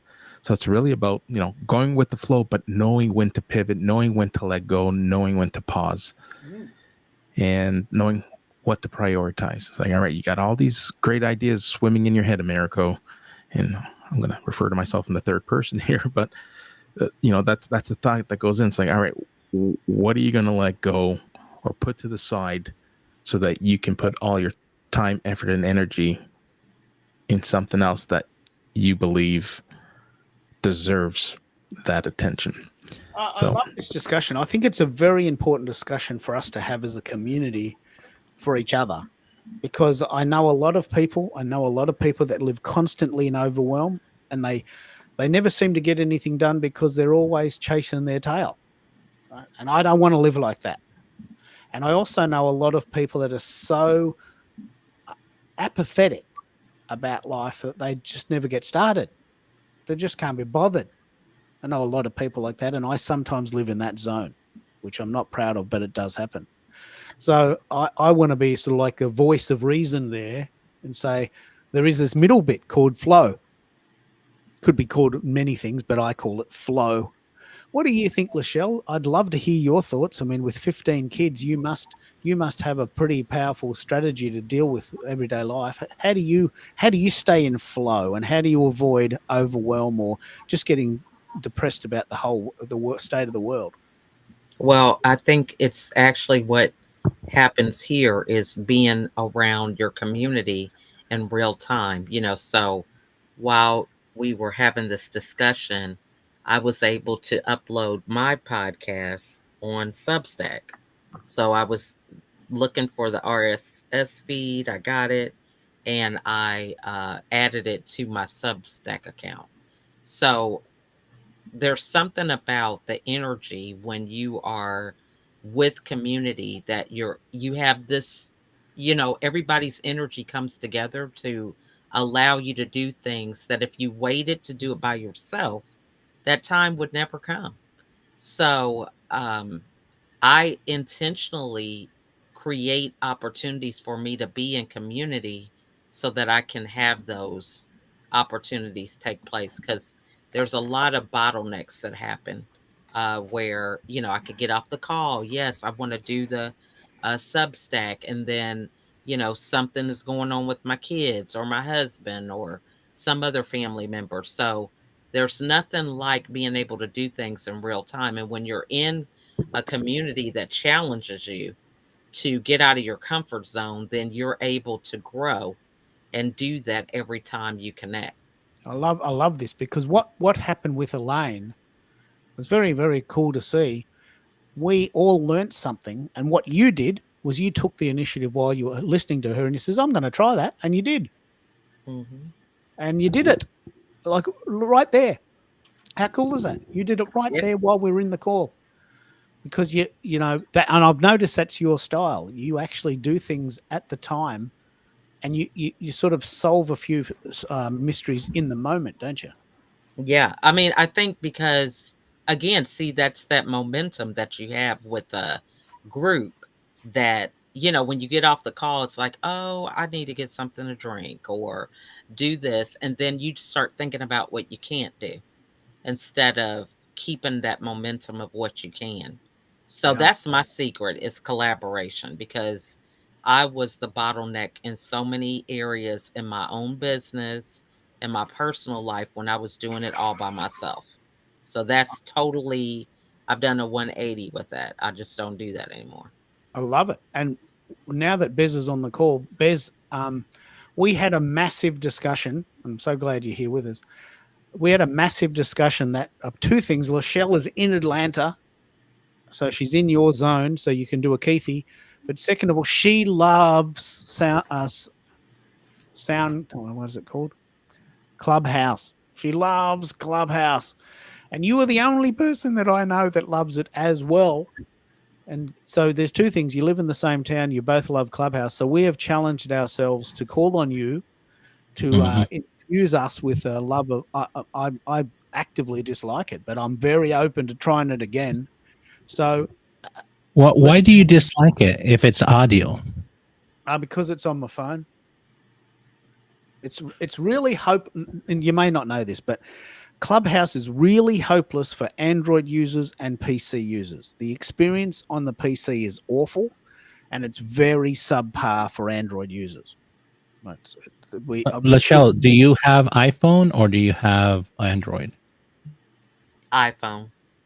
Okay. Yeah, I have iPhone too, so I don't know how it is on Android, but could you not it is very mobile native. I did notice that. I know people try to do hacks around um trying to do it at desktop, but it's not good. Now, you could use your iPad if you have that. no, I don't have any Apple products. Okay. Okay. So I've got a Samsung tablet, Hmm. and I've got a Samsung phone, and I have a PC. Right? So um, as an Android user, the experience is very subpar. It's Okay. extremely. It's not designed for Android users. You can use it on your Android, but it's a subpar experience. And I tried it on my phone. I really hated it on my phone. I have tried it on my tablet. I didn't like it, and you can't. And the experience on the PC is it's beyond awful. Like it's just Yeah, it's a mobile native app. There's a lot of people on the platform that use Android because it's we get people in our rooms from around the world and they're on Android and they do quite well, you know. okay. I You may think it's need you may need to try it again. It has evolved. It's evolved so many different ways that uh I sort of didn't like some of the iterations, but they've gone back to sort of what they were good at. Um, yeah, it got funky for a while, but yeah. Look, this is given that you two love it, and I said to Michelle, I'm open to trying it. The times that I've tried it, I've actively disliked it. Like I mean, I'm not ambivalent. I'm not that sort of person that doesn't. I know I have very distinct opinions about things. And as a PC user on my Android, the device is not. It's not designed for us, and it's mhm. not designed for us. It's designed for Apple users primarily on mobile devices, and that's not who I am. I'm not that person. But what do you think, Americo and Lynn? Let's have this discussion. Lynn, do you have an iPhone or an iPad, and have you tried Clubhouse? I have not tried Clubhouse, but I do, and I do have an iPhone, so maybe it's something I need to look into. You never got round to it. What was you Mm. thinking there? I just never have. It's just not one of the things I've. Yeah, I've never gotten around to it. Yeah, you Short of- tried. You heard of it though. You did hear of it at the time. Yeah, from you guys, but I haven't. Yeah, dabbled into it now. Okay, no worries. That's good. What about you, Americo? What's your thoughts on Clubhouse, and are you open to trying it? So, well, I'm open to trying it. I've gone back for some who returned to Clubhouse after LinkedIn abolished the audio rooms. They returned to Clubhouse, and I'll attend some of those events as a listener because the mobile experience just wasn't for me. But I did invest. It was a pretty cheap investment, so I'm curious to hear what it sounds like. I just dropped you an image. I bought a mic with a Bluetooth adapter to plug into my mobile device, and it's a lapel mic, and hopefully I can sound better and I can hear things better, because holding up the phone to my ear, it's not an option. My Android device does not have a jack for a headset, so I either had to invest in. Well, I have the wireless buds, but I didn't have a mic, so Yeah, I think Clubhouse is fundamentally a mobile first product, Yes. and I'm not It a is. mobile first person. Like, I don't use my Yeah. mobile almost ever.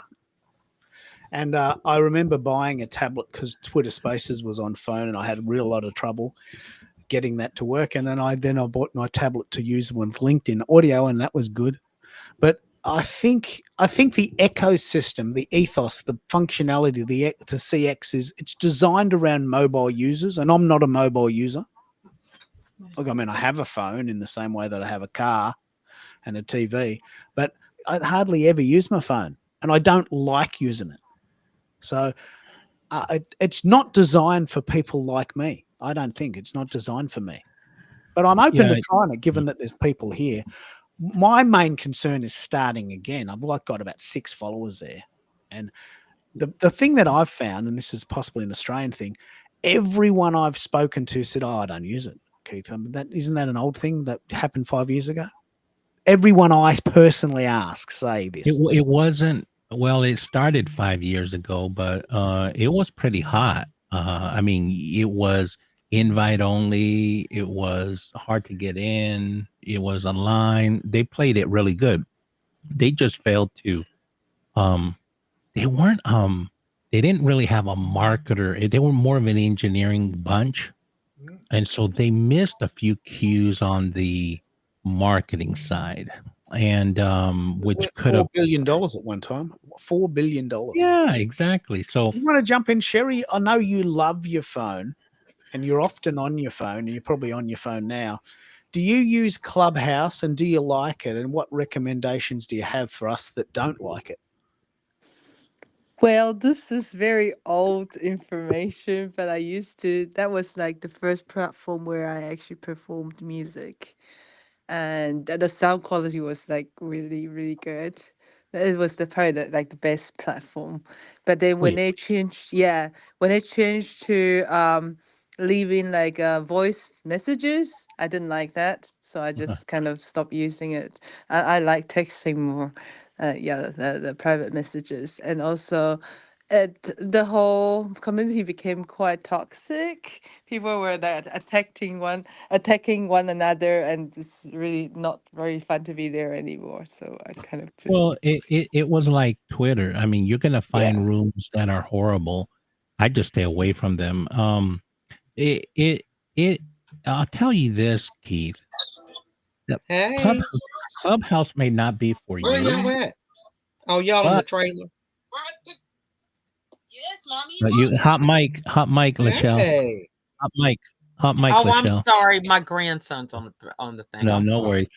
Um, what I was gonna say is, actually, out of all the audio platforms, the mobile audio, there was none that could beat the quality of Clubhouse, bar none. Even Twitter Spaces.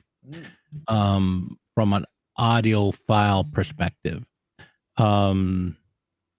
Twitter, like I don't know what they're doing over there, but they're not maintaining the code base. It's just horrible. Sort of like a LinkedIn audio. But I'll tell you this, for people that were just getting into, like, the barrier of entry to record a podcast was there for them. They didn't need anything but their phone. They got the recording, then they could do whatever they want with it. So I think it was like that entry level barrier I think it pushed other products like Spotify. Anchor used to be around, and then Anchor was bought by Spotify, where they were trying to make it easy to do podcasting. Clubhouse really pushed innovation in a lot of places. And it's still around. It still has a high quality of audio, but Keith, it may not be for you. You may be beyond that, and that's okay. I don't really have any shows there. I go to a Rotary one because I've been part of that, and I'm a part of the moderator group. We hold it once a week. Mm. We go when we can. It's not a big group of us, but it's a meaningful group. We hold that space for an hour, and then we're done, and we come back the next week, and we have we're not a big room. Another one there's a group of podcasters that meets at 7 in the morning, and I like to go to that one because I pick up the latest news, what's going on in podcasting. It's called Empowered Podcasting, but Mark Runnick runs it, Mm. and then what's the other one? Oh, the New Jazz Listener. Those The New Jazz Listener and the Rotary show room has been going on since the beginning of Clubhouse. Back then, you had to apply to get a room, right? Like to have a house or whatever. Yeah. Um, and and then the Empowered Podcast. I don't know how long they've been around, but they they have a room, and they record a live podcast there. They edit it and throw it up there. And it used to be 5 days a week. Now they're 4 days a week, and it's a great room. So anyways, I go more there to consume, not to produce a show. But it's okay if it's not for you, right? No, I'm open to try it, but I don't think I could start a show there because I can't bear the idea of building from scratch on a 5-year-old site. And there's only one of me. But I'm open. Right. If you and Lachelle had run a show, I'd be happy to come to it. I mean, what I feel, and I've noticed this as part of my personality, about once a year, a site will come that really takes off. This year it's Substack. Yep. In 2020, it was Clubhouse. So you got no idea how pissed off I was that you had to have an iPhone. Like, I have a moral objection to that. Like, I just have a moral objection to that. So when I was told you have to have an iPhone to use Clubhouse, I just had an instant dislike of that product because I was instantly excluded right from the beginning. And I thought, it's got to be bloody good for me to. You're never going to get my faith back now. I don't have an iPhone, and I'm not buying one just to try a dinky little site. So I had a moral objection to that site from the get-go. And by the time it got to Android, Twitter was already there. Yeah. And you're right. It was a missed opportunity. I know from the beginning, because I was in those town halls, they always talked about it. They were in development and testing of it. Is that they didn't have enough resources in the beginning, so they wanted to start with one, get that one up and going, and then they did that. So that was their rationale behind it. It's not that because they knew there was a worldwide audience that was more on Android than on iPhone. So when they actually brought on Android, there was countries. They opened up countries like India and whatever, and there was a lot of rooms. Now most of us can't see them because they're not, or the algorithm doesn't serve them up to us, because they said if you saw every room, it would be overwhelming, right? Because there is in multiple languages. And in some countries, I believe Twitter has been banned, or X. So, Clubhouse is an alternative, and Clubhouse to this day has worked. Because Keith, when you look at the LinkedIn stats, most people are on mobile, right? And so they don't claim to be a desktop app. They really claim to be a mobile app, and that's who they are. So I don't think they're going to change either.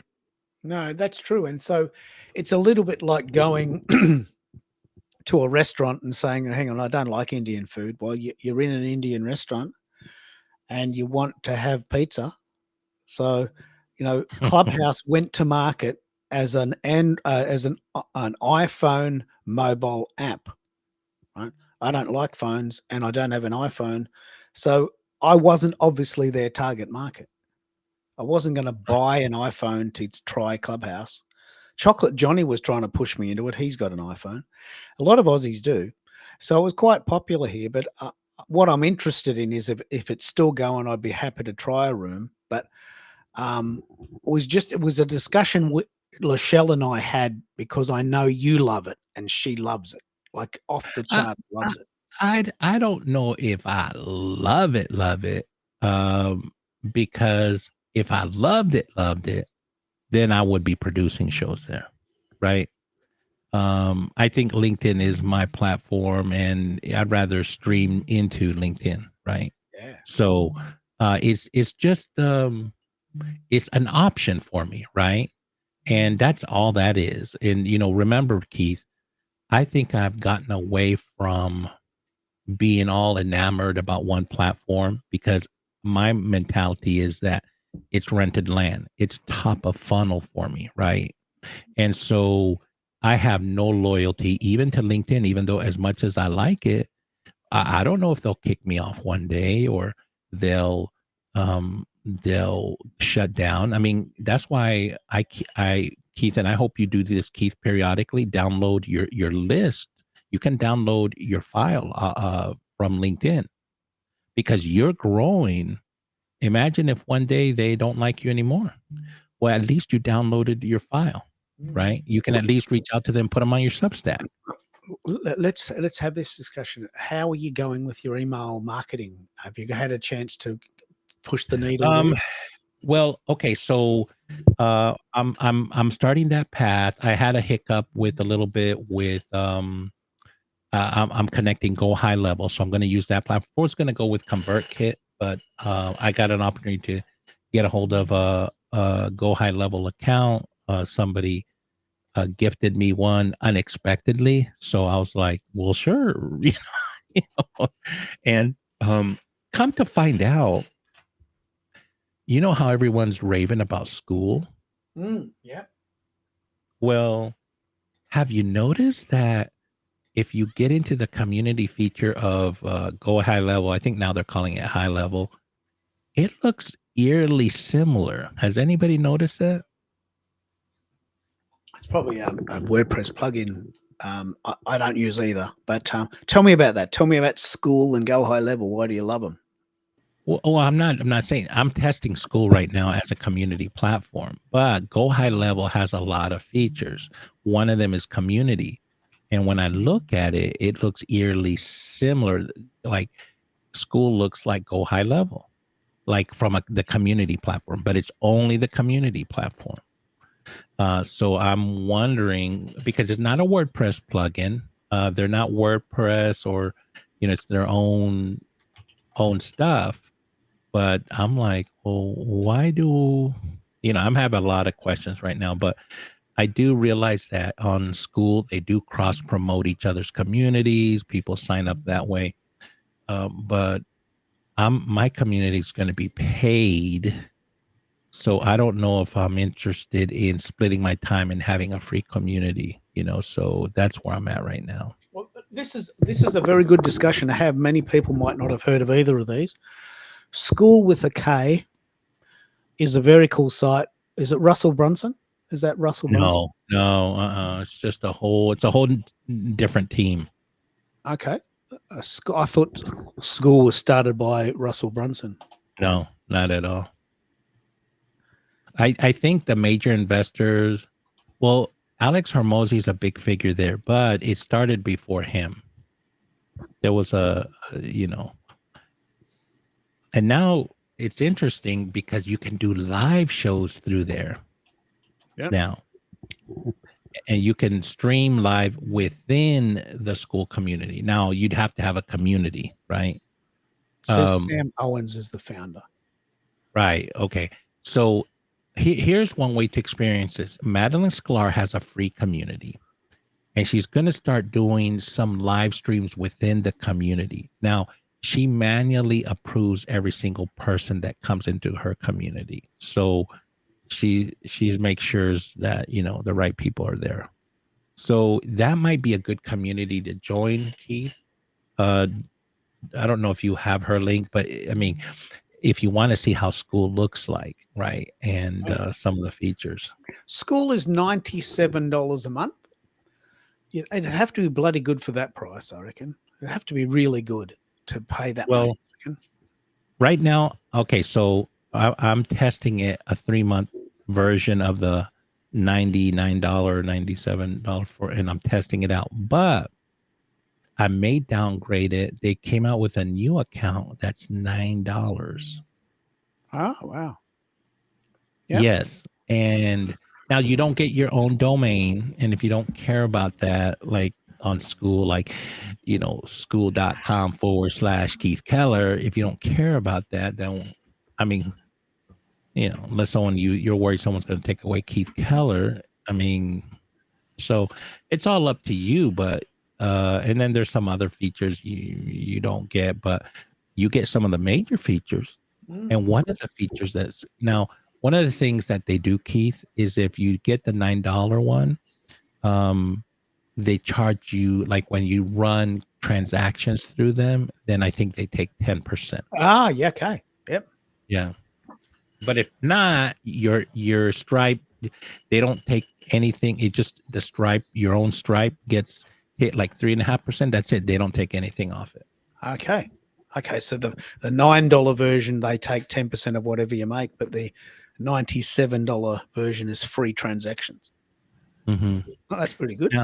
Now, what I do right now is I have a very small, but my people are already using PayPal or another method I use. So I didn't take them off that platform, but there's a way I can let them in the back door, and it's called free lifetime. Well, they're paying me on another platform. But they don't like that. If they find out you're doing that, then they'll have an issue with you. Because they want to be, run the transactions. But yeah, I'm not going to tell them. And plus, right now I'm just testing it. Yeah, that's good. You got to test and measure. How does it differ to Go High Level? Go High Level looks exactly the same UI. That's the thing. It's crazy. If I were to show you, you'd be like, "What the heck?" It looks exactly the same. And what's the price point? Well, Go High Level. Somebody gifted me an account under their setup, right? So, I was out of the blue. I wasn't expecting it. I was telling them I was going to go on ConvertKit, and they said, "Why?" And I'm like, "Well, because I can get 10,000 subscribers for free." And then they said, "Well, I use GHL, and they're a friend." They said, "I'll just give you one." And I'm like, "Nah, you don't have to." They go, "No, I insist." So I was like, "If you insist, I'll take." So, anyways, that's where, um, it does everything: email marketing. It's a CRM. It has landing pages. It has a membership sites, like like Go High, like school looks like theirs, so they have everything. What they're trying to do is, like, how you have one software to do landing pages, one software to be your CRM, one. They claim, normally how people sell most of these sub accounts are, you get an account you can use, and do all your business, and it's typically around $97, right? And then you just got to configure it the way you do it.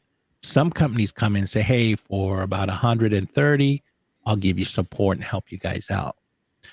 So different people sell it. People get an agency account, then they can onboard people underneath their agency account. So that's how that goes. And but let's have this discussion. This is a very, very, very good discussion to have. I know a lot of us talk about a lot of these sites, and it can get overwhelming, but School and Go High Level are $97 a month. Just say that's the price. I think I'm right. But for that, you get everything. Like Yeah, instead of, go high level. you get everything. You get an email marketing system. You get Mhm. this. You get that. You get landing pages, as opposed to paying $10 over here and $10 over there and Yeah. $15 Mhm. over here, and you have these segmented, distorted places.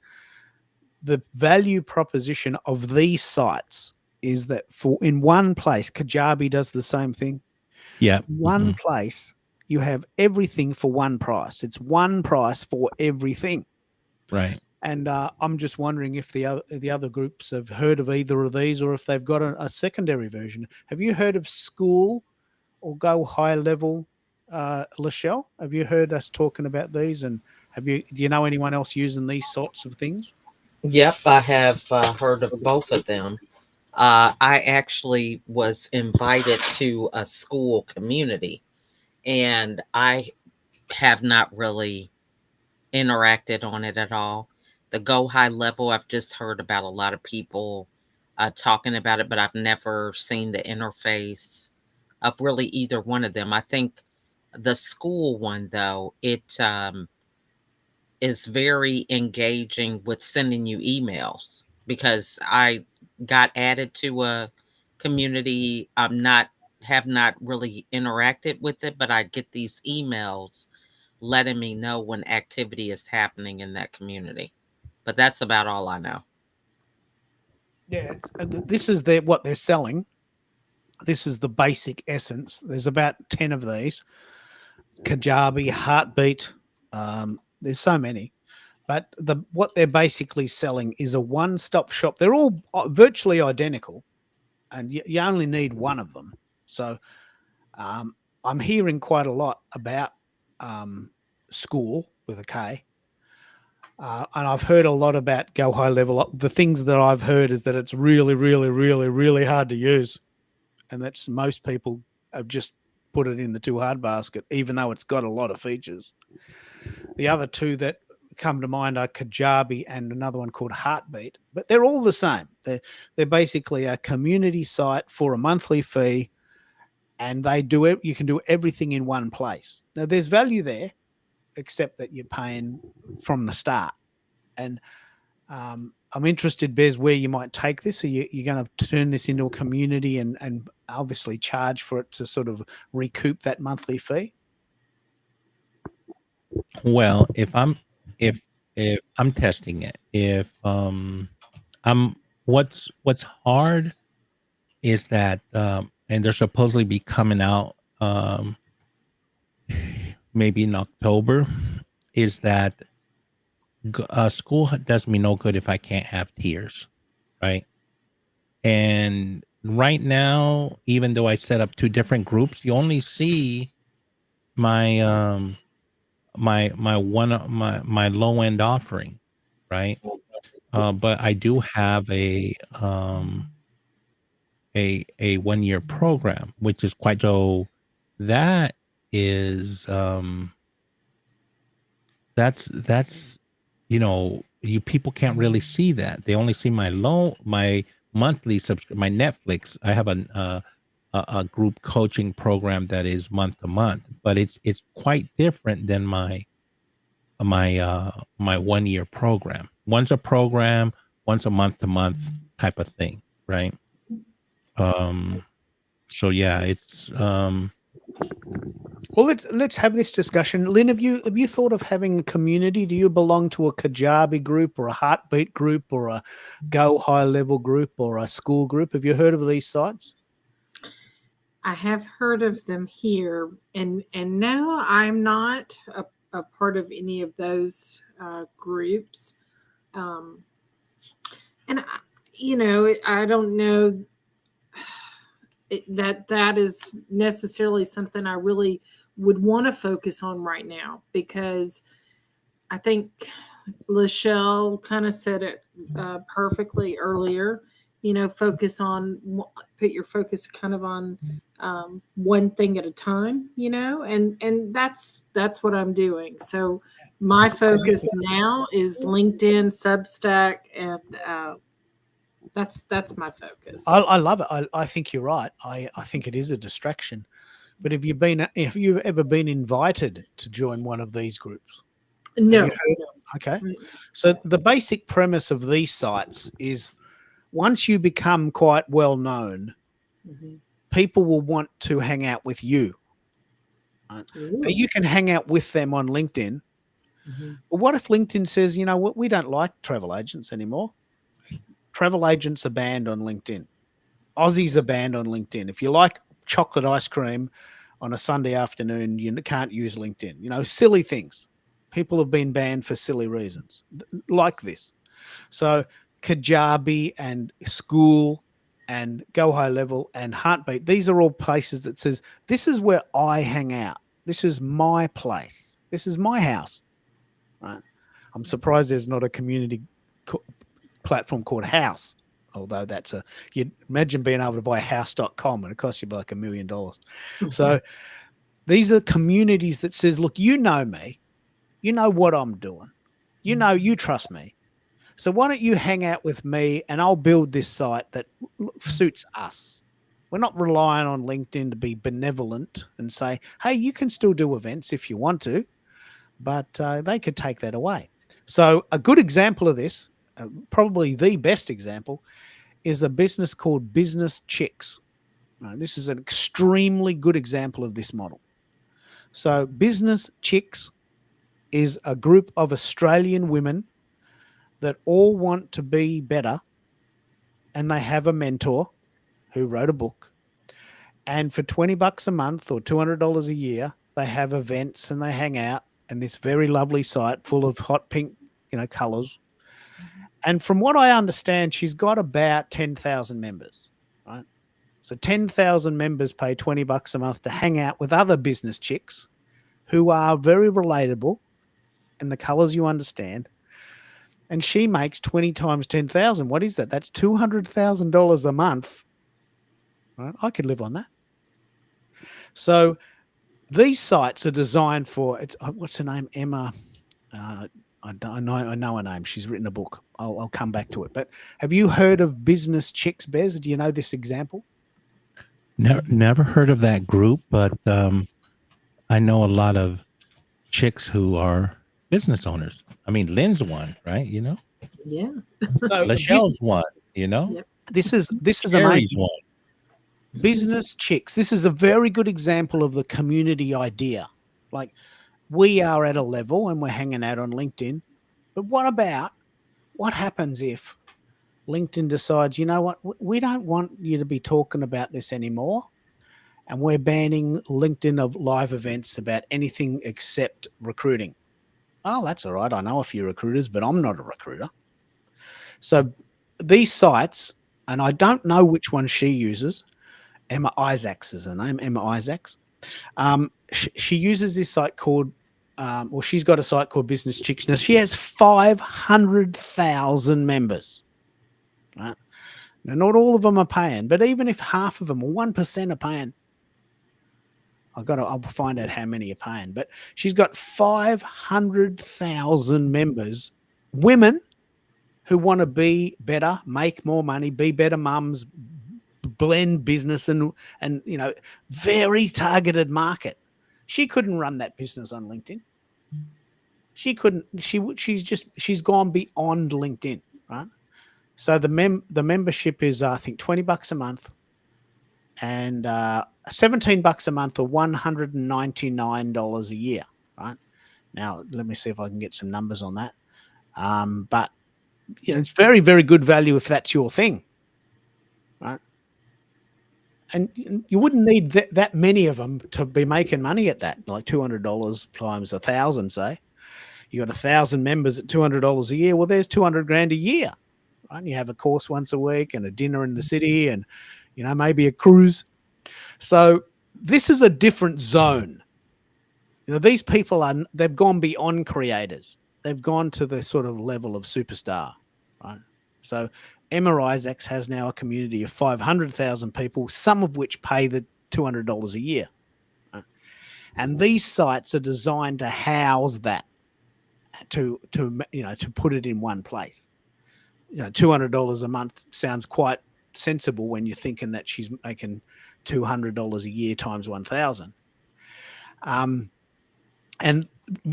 I'm never going to be at that level. I don't aspire to be at that level. But there'll come a time that we may outgrow LinkedIn. We might outgrow Substack, because these are free sites that could close down at any time. And they could just tap you on the shoulder and says, no. We don't like the fact that you're doing all this talking, Keith. I'll give you a very good example. Americo tried doing an audio only event on TikTok and he got banned. Let's have that discussion. Americo, remember that? What? He did an audio only Yeah. live stream on TikTok and he got banned. So TikTok live. So if you go into the user or membership guide, it explicitly states, and I had to have that brought to my attention, that I violated TikTok's live policy because I wasn't on camera. And all I did was add my TikTok channel to a restream. And I figured, you know what? I got room for one channel. Let me add TikTok and see who shows up. Well, turns out no one showed up because I got kicked out and put in TikTok jail. Now, I was able to reapply 30 days later, but I don't have a strong community on TikTok. And every time I show up on TikTok, I encourage people to visit me where I'm most prominent. So it was no love loss. It was an experiment. It didn't work. But yeah, it is a real life example where the domain decides, like, yeah, we don't like how you're showing up, so we're not going to allow you to show up at all. Well, Very the thing good about example. TikTok is it's so uncertain. You don't know if they're going to shut it down, keep it open. But I heard that today that a deal may have come through. So not sure if anybody knows anything about it. I just sort of heard about it. So anyways. I love this discussion because it depends on how far we want to take it. I at one stage did aspire to have a community pay me, which is why I had Buy Me a Coffee. And I want to talk about two things. One is I use this example every day almost because this guy is my hero. This guy that teaches guitar, and he has a YouTube channel with 1 million viewers, 1 million subscribers. Now that's not going to pay his mortgage, but he has an app which is $15 a month, and 10,000 people use that app every month. Now I could live on that. 10,000 times 15, $150,000 a month to teach guitar. If only I could play guitar, I could do that. But my wife has been using that app every month since November 2020. She plays guitar every night for half an hour via an app on her tablet. So there are millions of ways to build communities, and that's one of them, this idea of having an app at a very low price and then just getting lots and lots of people. And Business Chicks is an example of a very, very targeted audience. Yeah? Very targeted audience. And guess what? I think we just got banned from LinkedIn. I think they just cut the shit. I think Why? Well, I don't know why. Come on. I mean, they don't tell you why, but I think I might have lost the channel. I don't know. I'll just go and check that. But this idea, Bez, you're onto something. Like, I mean, if you can create a community, there are millions of examples of people that charge a very low fee but have a lot of members. Spotify, for instance, has 100 million members at $10 a month. I could live on that. $100 million a month times $10. Oh, I could live on that. Well, it's the fast food chain formula. It's volume, not so for low ticket. And I'm not interested in what I do right now for that. Maybe one day I'll have a model for that, but I'm finding it hard to integrate my 1-year program, with, you can't. They're actually two separate things, so I had to keep them separate. Let's take this. Let's bring this back to you. Business Chicks, women in business between maybe 18 and 30, maybe 18 and 50, maybe, let's just say 18 and 48, just say that's just big junk there. Women in business, 18 to 48, $20 a month. And let's say, I think I did some stats, she's making 400K a year from that business. Just basic information I read on Copilot, which of course is very accurate. So she's got a very targeted market. It's $20 a month, and whatever it is, 2,000 people decide to pay that. What can you do in your model? You've got a very targeted market. Job seekers, they will pay you to help them find a job, but it's not something that's ongoing. What can you do in this format?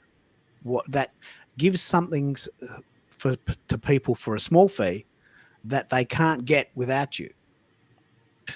I think one of the things I'm going to do is a YouTube channel, and if they want to be a subscriber, they can be, and I'm setting that up, and it's and then from there, if they'll spend $1 with you, then they're willing to spend more money. And in fact, it reminds me, I need to follow up with, remember, Eileen or Elaine.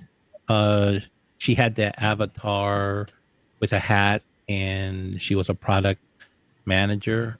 She was on Go Brunch. Remember? In fact, I went to one of her rooms, and I didn't even know it was Go Brunch. And it was a Christmas theme that she had. It was a beautiful room, and what ended up happening, she was telling me the other day that because the expo was the other day, and so I was just hanging out in my room, and she stopped by, and she said she had a community.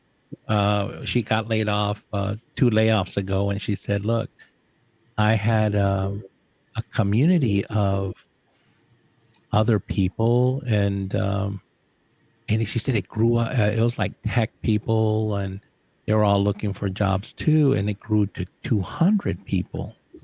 She goes, "At the same time, I'm trying to find a job." And I go, did you charge?" She goes, "No, it was free." He goes, "You know what I should have done?" She goes, what Alex Hormozy said, or one of these personalities, that if you charge $1, you'll get rid of all the people who were never going to spend money with you anyways. And that's true. So I think, is there a way to have a lower experience, like an experience? Yes.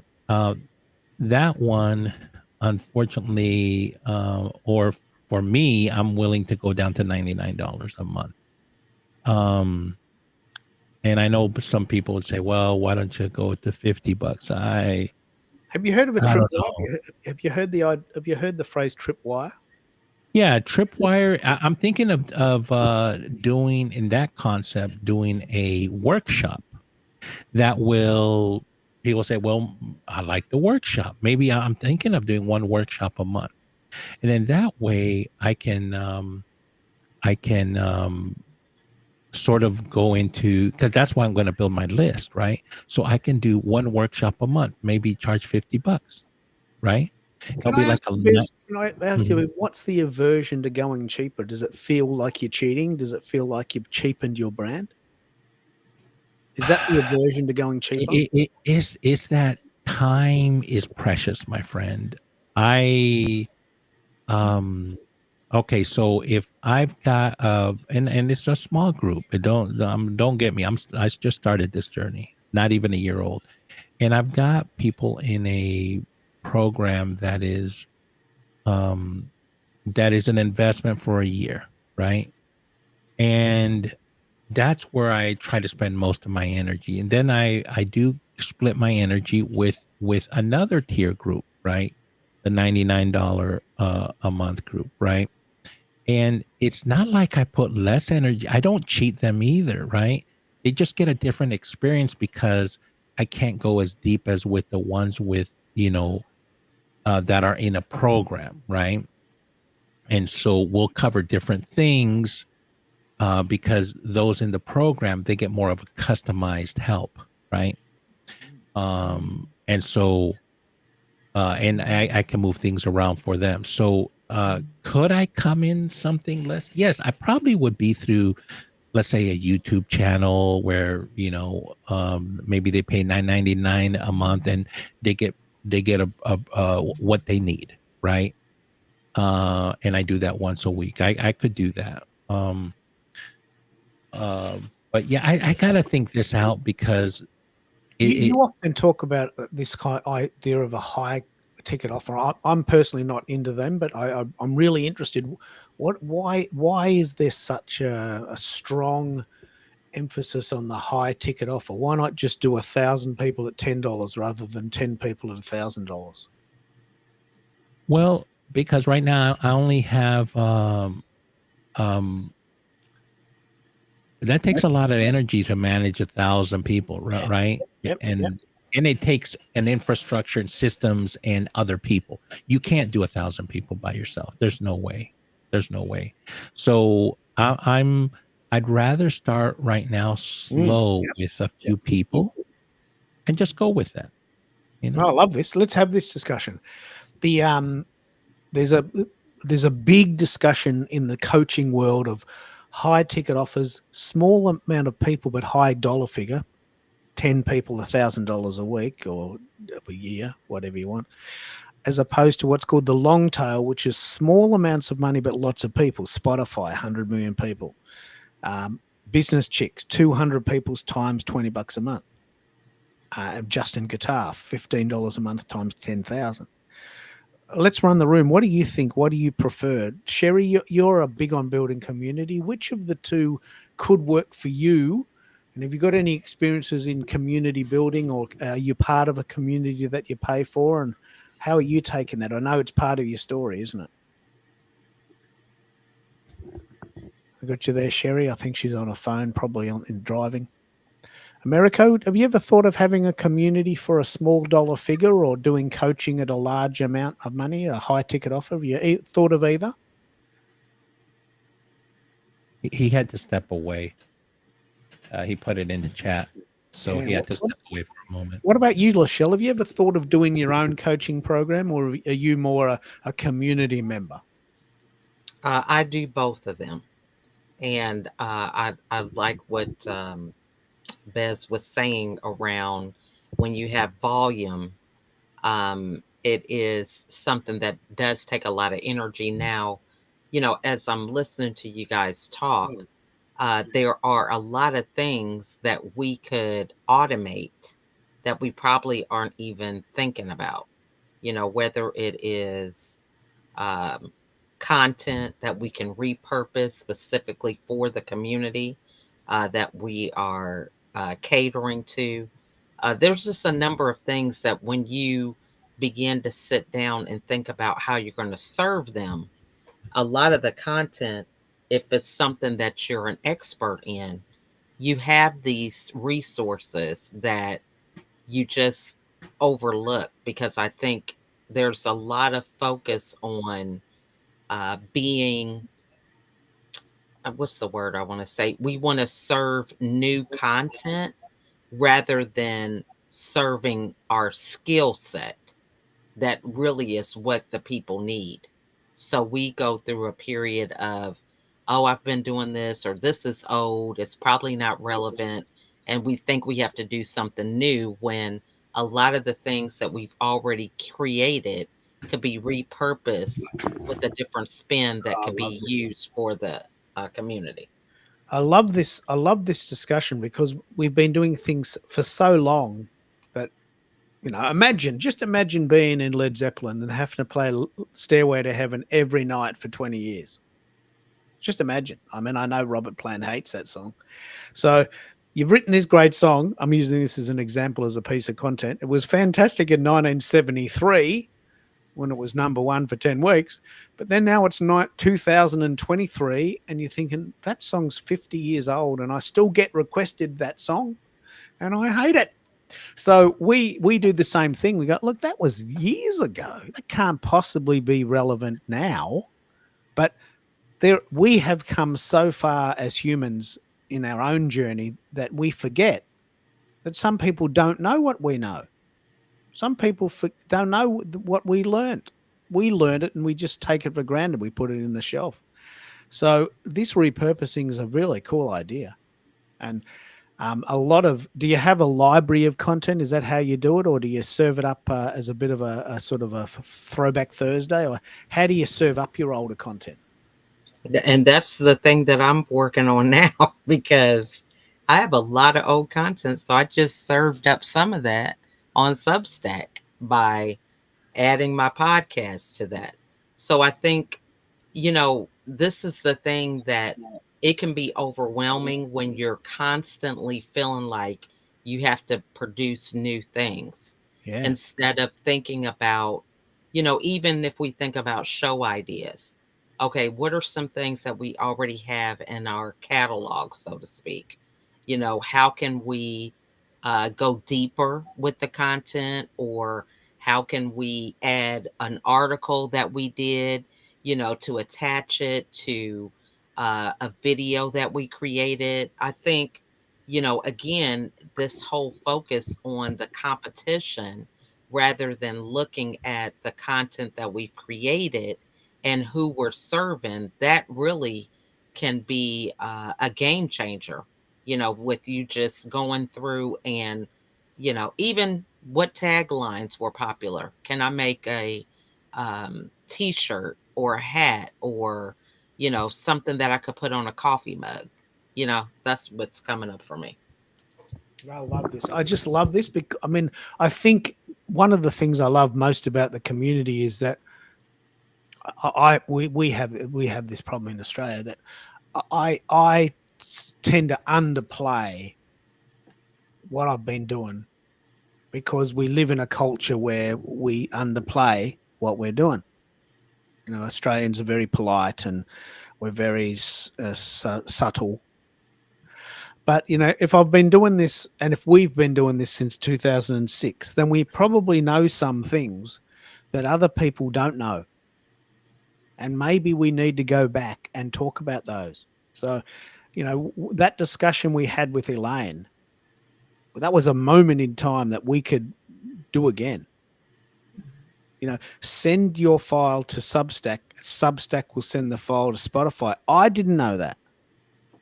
And if I didn't know it, obviously lots of other people don't know it. Let's perfect that.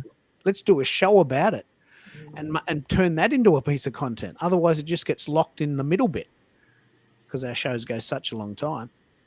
So amazing. I think Sherry is there. I'm not sure if she's there or not there, but it's very important that we honor our skill set as a community. Australians and Canadians, I know, are sort of a little bit more subdued. English people as well, much more subdued. We are taught to be a little bit sort of, what's the word? Humble. I don't mind that. I'm very proud of that. But sometimes we don't push our own needs first.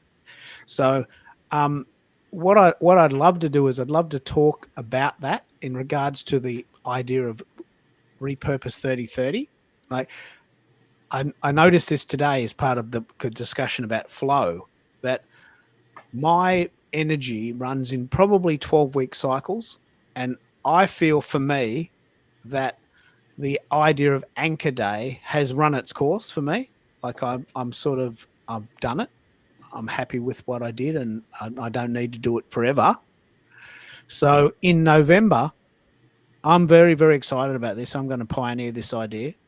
I'm very excited that I'm going to spend October in a cave, a psychological cave, and I'm gonna mine all of the processes involved in creating content online, and I'm gonna come out in November. You watch me.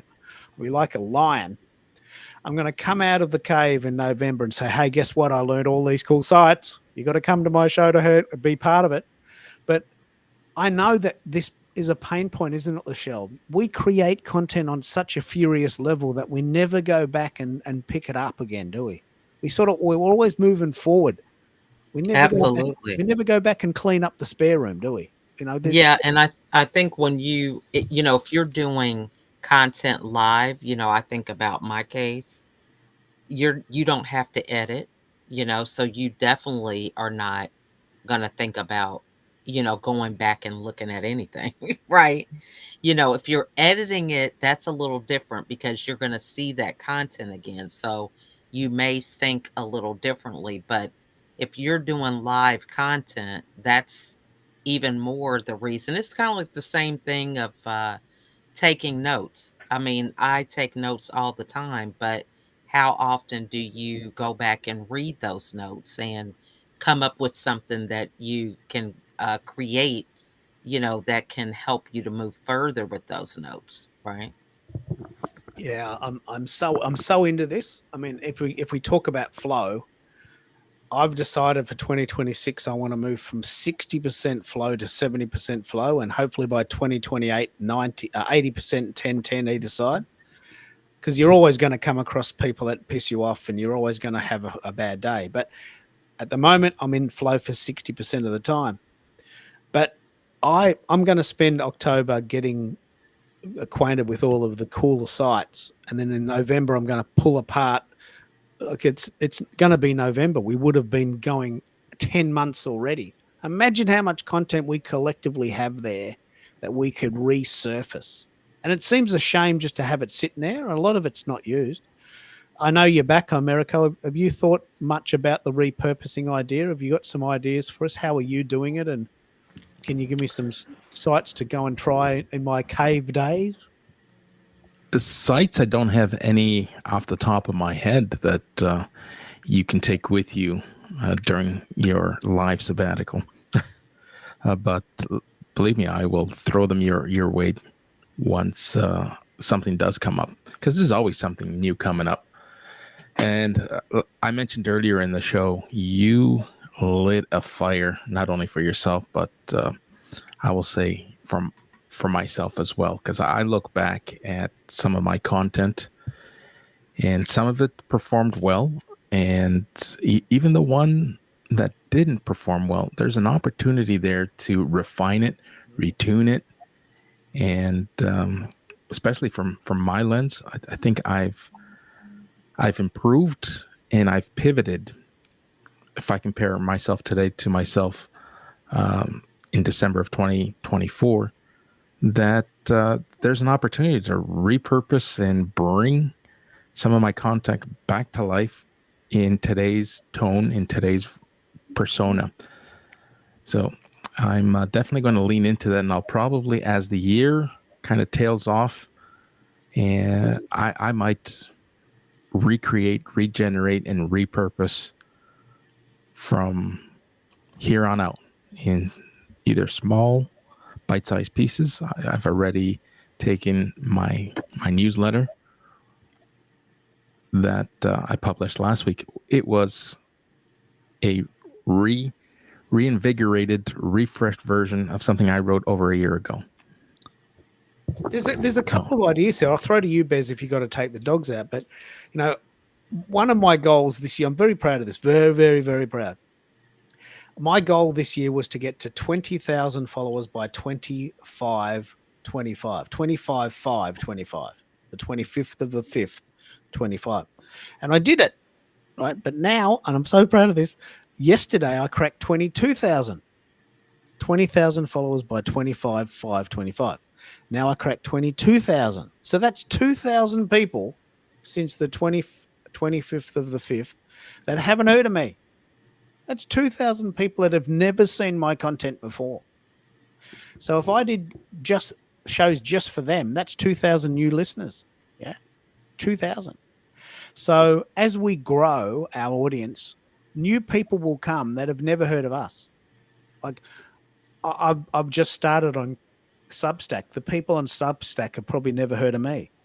So that's a new audience, a new place to put the content.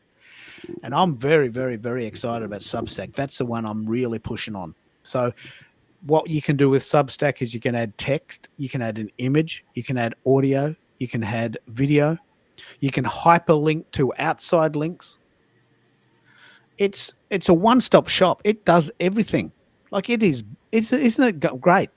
America, tell us how you're using it. It's amazing.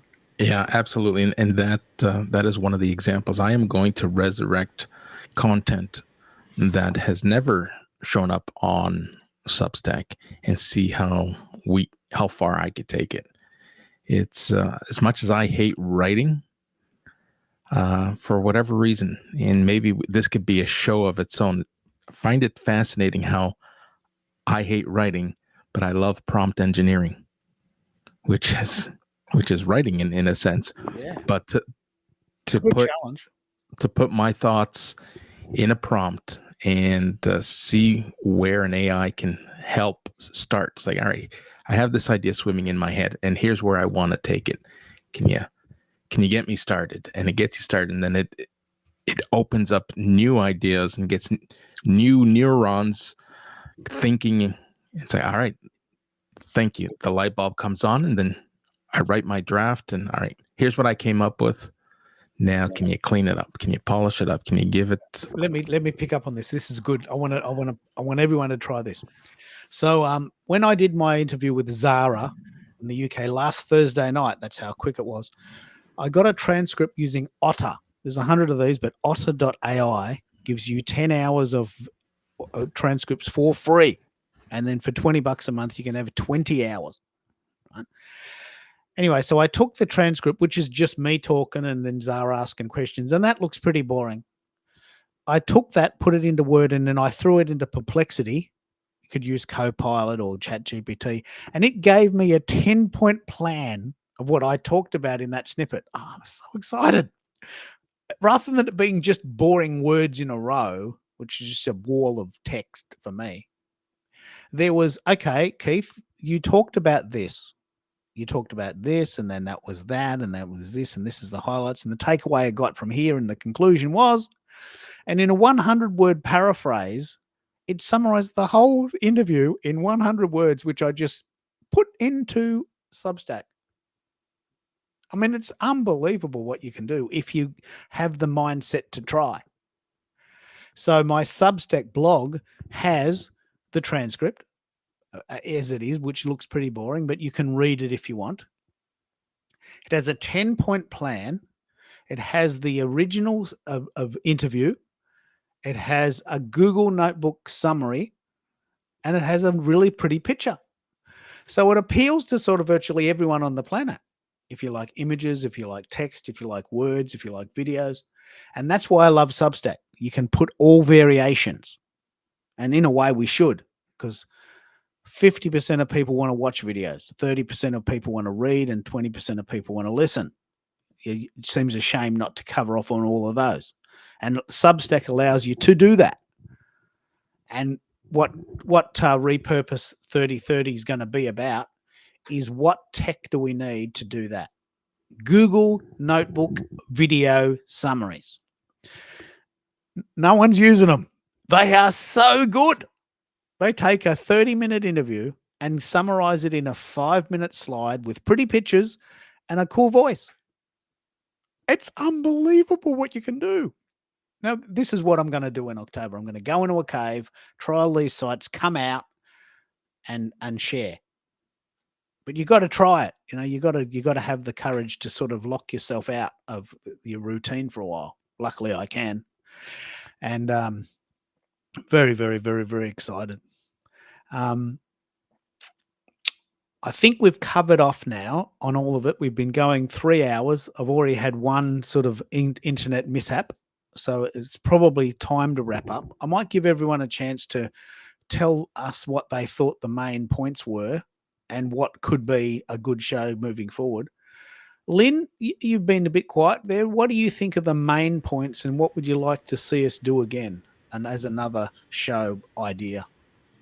Well, yeah, I love the idea of repurpose in general. And I was actually just thinking about what I would repurpose, on Substack, going through content, maybe how would I use it in, I think that's a great idea. And as far as this show, I really tonight, with Elaine coming on in real time, showing we all learned how to go and uh, get our Substacks podcast ready, and so I was doing that too. So that was a good thing to learn. That's what I love about our. This format. Yeah. I think you're actually right that we start with an idea, but Mhm. the gold from each show is never what the show's about. The gold is the fact that as a community we share with each other, and the sharing is the gold, isn't it? Like Elaine did have that idea, but had she not have come on and really pushed it, we wouldn't have got that magic, would we? Right. It was in real time, and that's the magic, you know. It is just going live like this is how it happens. These things happen, and you don't get that when you're recording and making it all perfect. So that's what makes this whole process so fun. Yeah, I think you're right. So Mhm. in a way, it doesn't really matter where we start. Mm-mm. Now that we've developed a really lovely community, we know that we've got a chance to morph into other discussions, and that the community will come with us. Because when I first started this format, I had a lot of arguments with people saying, Keith, what is the show about? Wasn't the show supposed to be about using your voice to build your business? Why are you talking about Substack? Why are you doing that? Well, um, the show's been going 90 minutes and we've changed a bit. And I'm sorry, that's the format. Can you get back on point, please? Can you? I came to listen. Yeah, well, we did talk about that for the first 30 minutes. Go back and listen to that bit. We've now moved on. Um, and I think the community now comes with us, don't they? They know what to expect with this format. Mhm. Yeah. Oh, totally, totally. And that's part of what makes it great too. Is the community. The community is wonderful. That Yeah, that's. I love it. What do Mhm. you think, Lachelle? Anything major points that we can pick up on again, or do you think the idea of the show is that it does change throughout, or is there any topics you'd like me to discuss again, or do a whole show on? I like how you brought someone on and we took action in real time. So I love what Lynn shared. I think I like the ability to just flow, free flow. I think that is important, because as you have a conversation, it opens you up to things that you might have been pondering or trying to figure out, and it's just kind of beneath the surface. But Yeah, as you warm up the conversation, you get to talking. I think that flow is important because you just don't realize some of the things that are right in front of you that could that's be an right. answer They're that you just just bubbling haven't along. seen. Yeah, Yeah, and the community is very tight. We look out for each other, and we often absolutely. have the answer. Like we often have the answer from our experiences, don't we? Absolutely. Bez is back from taking the dogs a walk, and we're wrapping up today now, mate. But I'm interested. What do you think are the main points that you got from today's show? And most importantly, is there something that we talked about that you'd like us to do another show about? Um, well, right off the top of my head, um, probably a little bit more about the Spotify creator program, like break it down. I'd love to know a little bit more about that. Yeah, yeah, Yeah, that would probably be a good one. And compared to the YouTube creator program, or YouTube's been doing it forever. So you got Facebook that has it, you have IG, it's like but anyway, Spotify is fascinating because then we can compare it to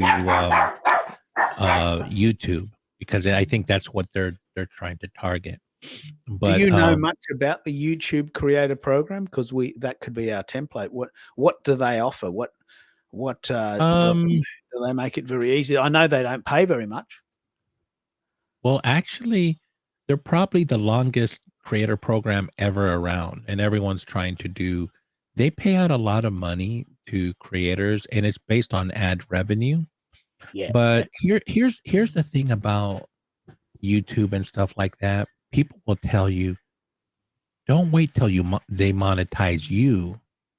You go sell your stuff there while you're on the platform. So if you got a program and stuff, like you don't have to wait for them, and you don't have to wait for any platform to meet their requirements. You can start if you have your own stuff, start selling it. So, what are some of the things I've gotten? Just the themes is we talked about Substack. Substack's really fascinating me, and I didn't know all the things that it did. So I was very surprised. So, um, I maybe I'm interested in that snippet. What do you know that we all found out like a summary of the Substack, because some of that stuff I was like I did not know it does, and gives me some food for thought. Um, but anyways, the Substack, boy, we talked a lot about a lot of things. I think Substack, the creator program of Spotify. Um, my brain is fried right now, so I'll just land it there, and I'll let you guys pick it up. 4 hours, I'm fried. yeah. Do we want to bring it home, Americo? Do you know much about the Spotify's creator program, or should we regroup and pick that up as another show down the track? Well, it's a great opportunity for another show. It's also a great opportunity for Elaine to help us out if she goes down that route. I'm testing it out. I just created my account, so there isn't a whole lot of data for me to speak to. But listen, I made a new connection, and hopefully we'll have Elaine on as a guest, and we'll hear her story and her journey, getting her book to an audio audience across Substack and perhaps and possibly Spotify through the Spotify creator account. So there's a lot to work with there, a lot to that we can lean into. I learned, and I gotta thank you for putting together a fantastic conversation today. The difference, and I can't stress enough the importance and around live streams versus podcasts, and how the two have a place in an ecosystem of its own, and how you help demystify those who perhaps think that it's the same ecosystem and it's not. Yeah, they both have a place, and it's given you some more ideas. What this is a very good segue for, if you want to, and maybe you need to send a proxy. Tomorrow we have a very cool show, demystifying how to run a LinkedIn event. Like what we are doing it. Like you just have to come to our events and you see us doing them, but we are going to demystify how to do them. And tomorrow we're going to pull apart what we've been doing here. And I think we're now starting to get to a point where the average person in the street is seeing the value. Are you having a more engaged conversations now, Americo? Are you still having a bit of trouble explaining this to people, or is it getting a little easier? No, it's getting easier, and now there's answers to questions. For instance, today I was speaking to a lovely couple out in, I can't even remember what state. Anyway, I was speaking to this lovely couple who had some questions about live events, and they love to talk, but they are not ready for on-camera discussions. I think, well, that's all right. We can put something together for you.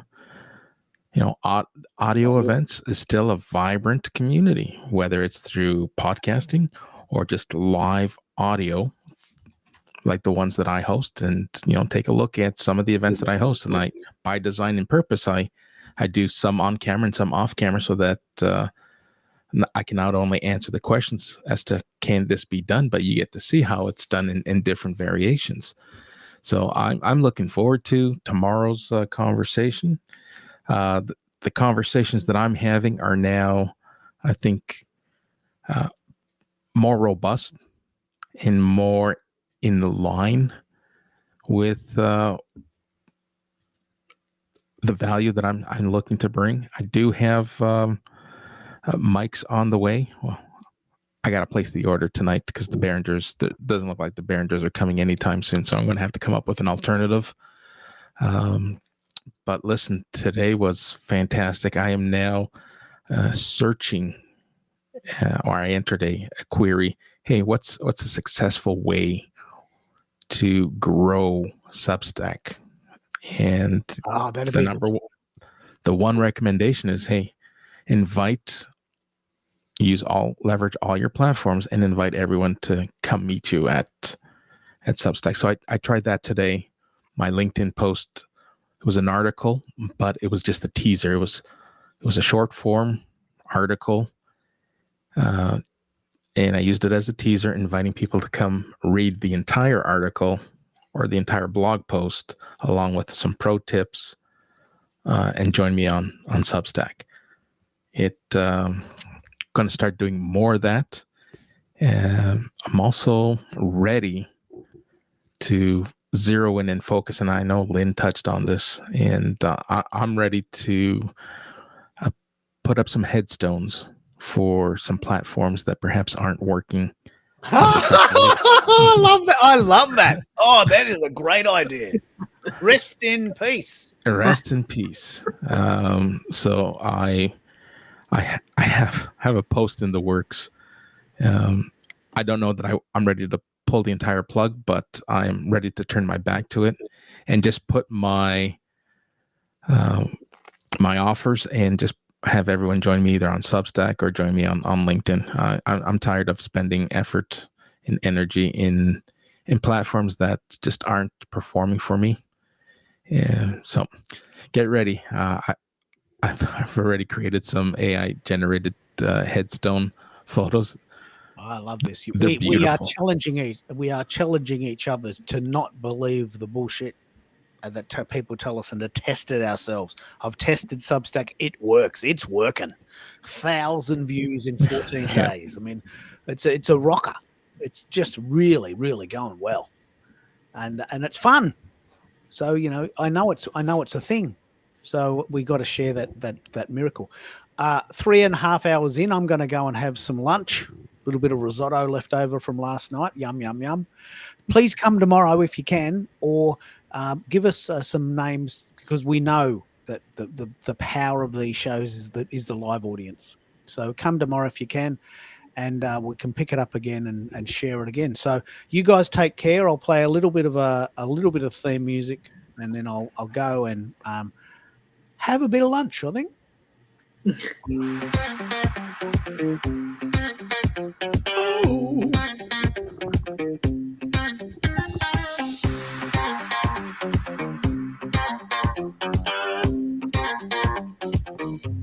Okay.